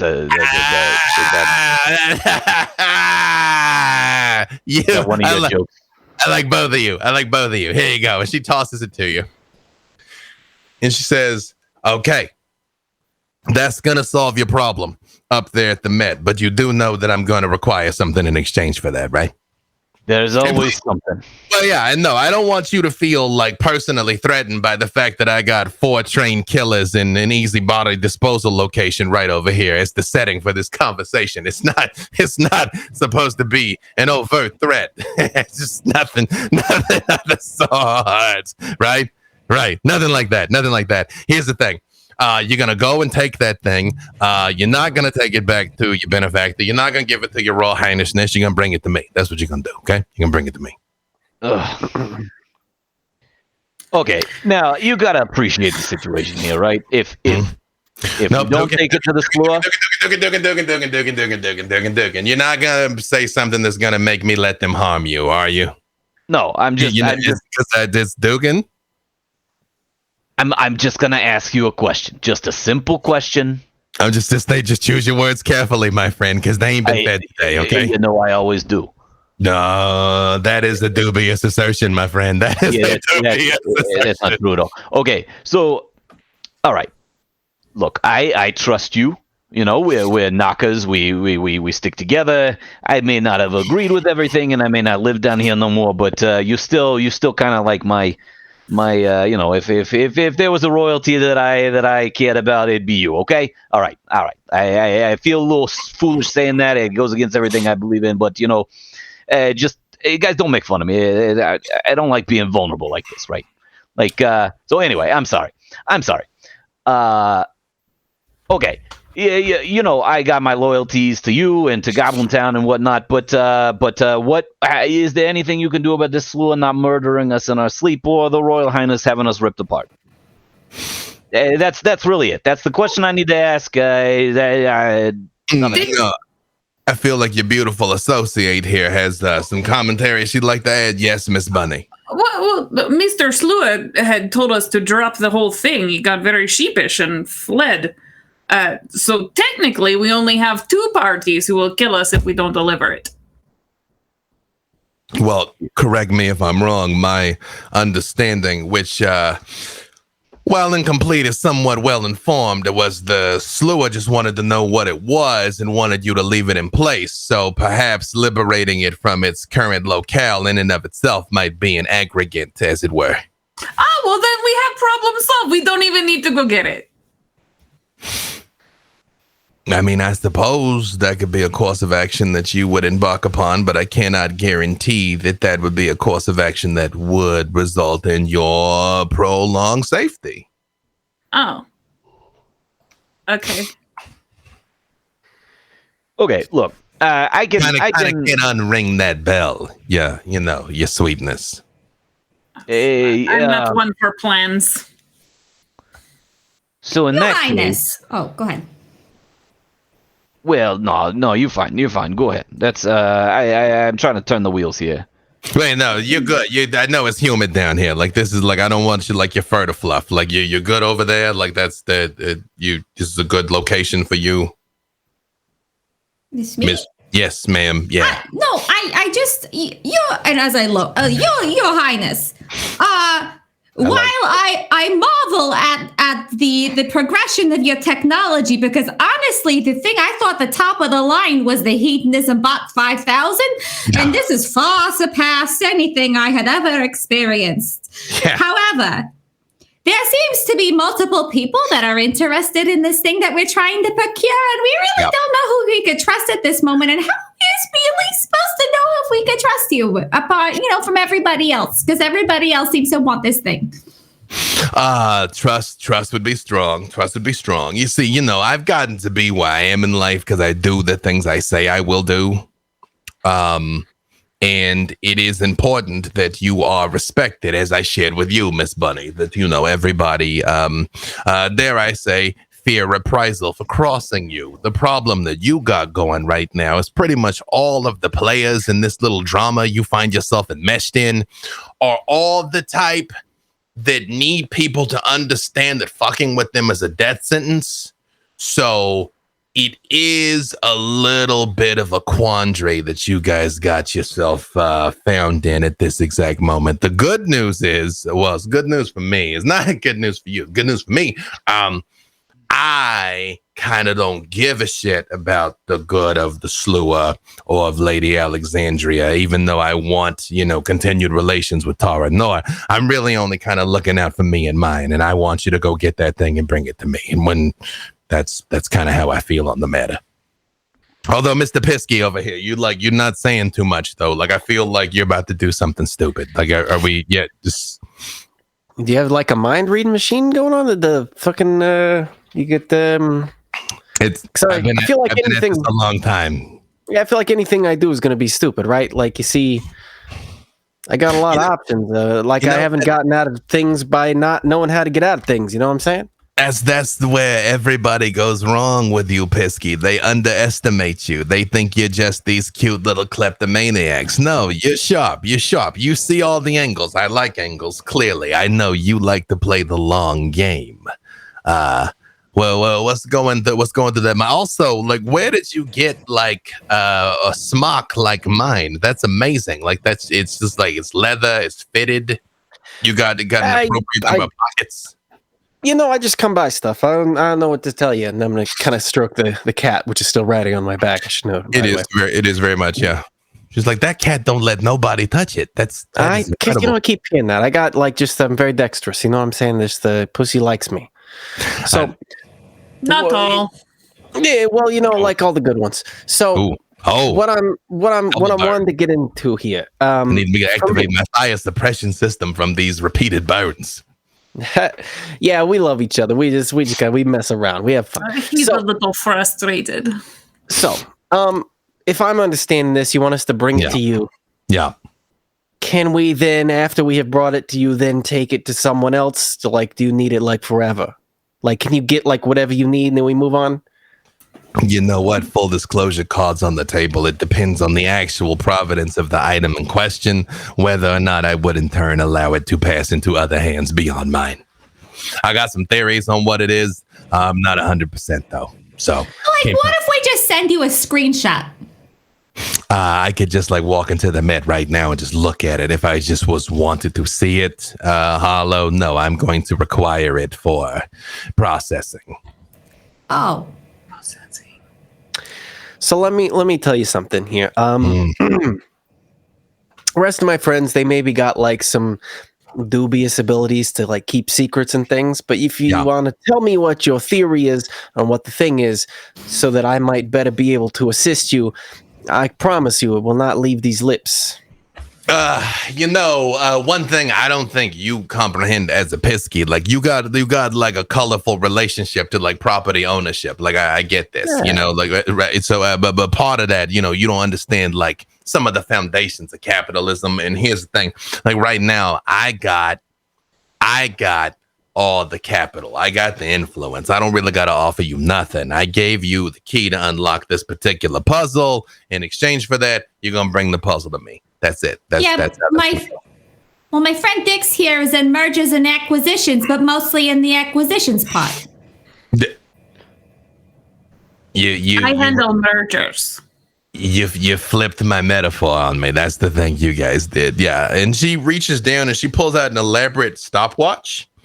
And she looks at it and she goes, I'm needed elsewhere. So presumably you know the way out, Dix. And unfortunately, actually, Dugan, hopefully, Dix, you don't know the way out. Dugan, you might know the way out, but we changed things a few times. You were told about the falling pits, right? Yeah, what's his name mentioned it a little bit. Yeah.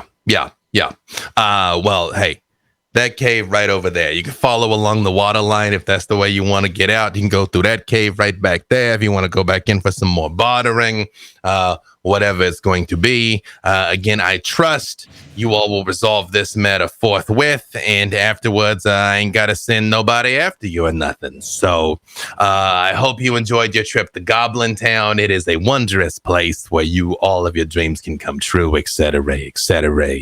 If you excuse me, I believe our work is concluded. I was told there was an exit song. Do we get the exit song on the way out? She sort of like looks at you and all four redcaps kind of like laugh. And she's like, you ain't gonna want to hear the exit song, sweetie. And she taps her staff twice and the five of them, like there's a flash of light and they're gone. Well. Man. Well, let's go get that thing, and then we'll decide who's going to kill us. So we'll be like spin the bottle, but like with the people that are going to kill us, and then we'll figure it out. It'll be great. Maybe if we have them both put out their hands at the same time, and we just put it in between them. Okay, hear me out for a second. Do we even need to give this to nobody? What if we just keep it for ourselves and just make a run for it? I've got a lot of ideas around these sorts of things, but also we're standing in the middle of like enemy lair, and we're like probably all being watched and listened to. And maybe, why do I know? I just steal things for a living. It's fine. Maybe though, we have this conversation like outside, and then maybe some of those, maybe like when we're alone, and Dugan can like magic up a machine that makes us be alone or whatever. Oh yeah, the cone of silence. I do that all the time. Yeah. And if it helps anything, I got this. I think I'm holding up. Dugan. Swear to God. And that's a good place for us to stop. I was going to say I hold up a dildo at the same time that she Yeah, I was like I actually grabbed the bedazzled dildo. There it is. I want to think that I grabbed one of the unconventional ones from the storeroom just while we were walking through. Like, that looks like a chest burster from Alien. I wonder. It's true. Yes, I will say an unconventional bedazzled dildo definitely could have found its way into your possession. And you know what? Before we go, Dix, do roll for me Dex and either larceny or let me look here. Is larceny even a thing on your sheet? Yep. Yep. Give me Dex and larceny. Have to roll a lot of dice. Mm-hmm.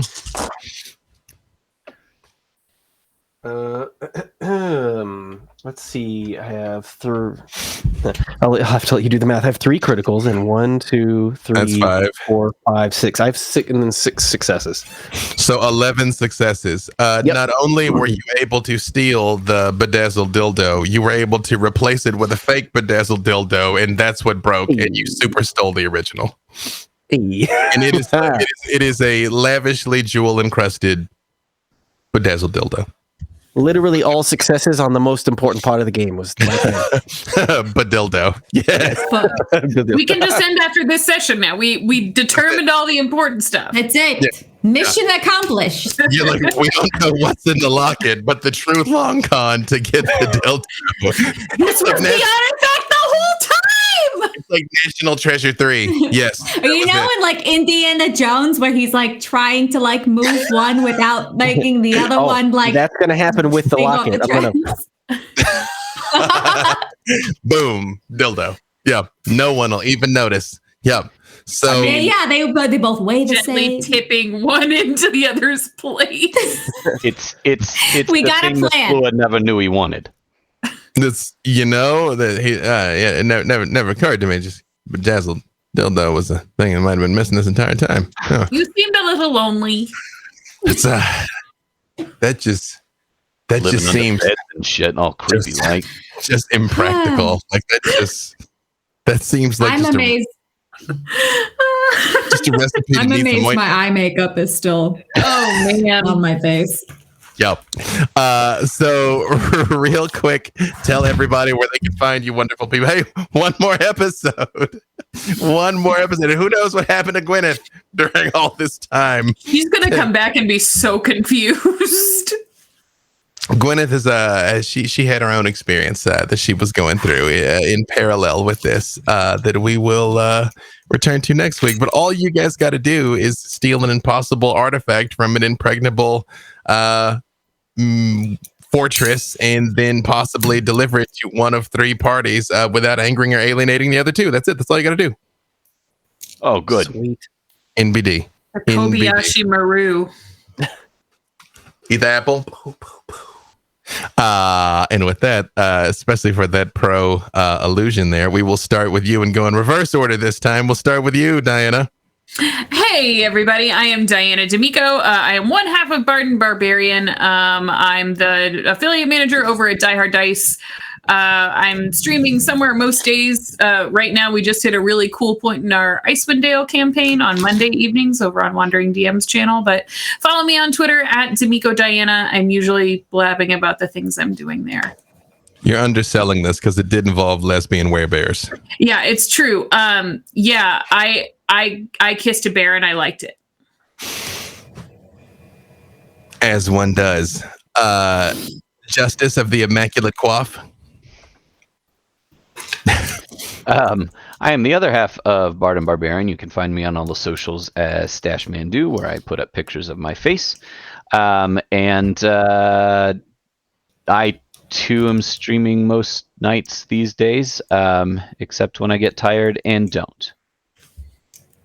And just remember, no house, no mouse. So I'm just saying, like, if we just blew up all this shit, then there's not going to be a problem.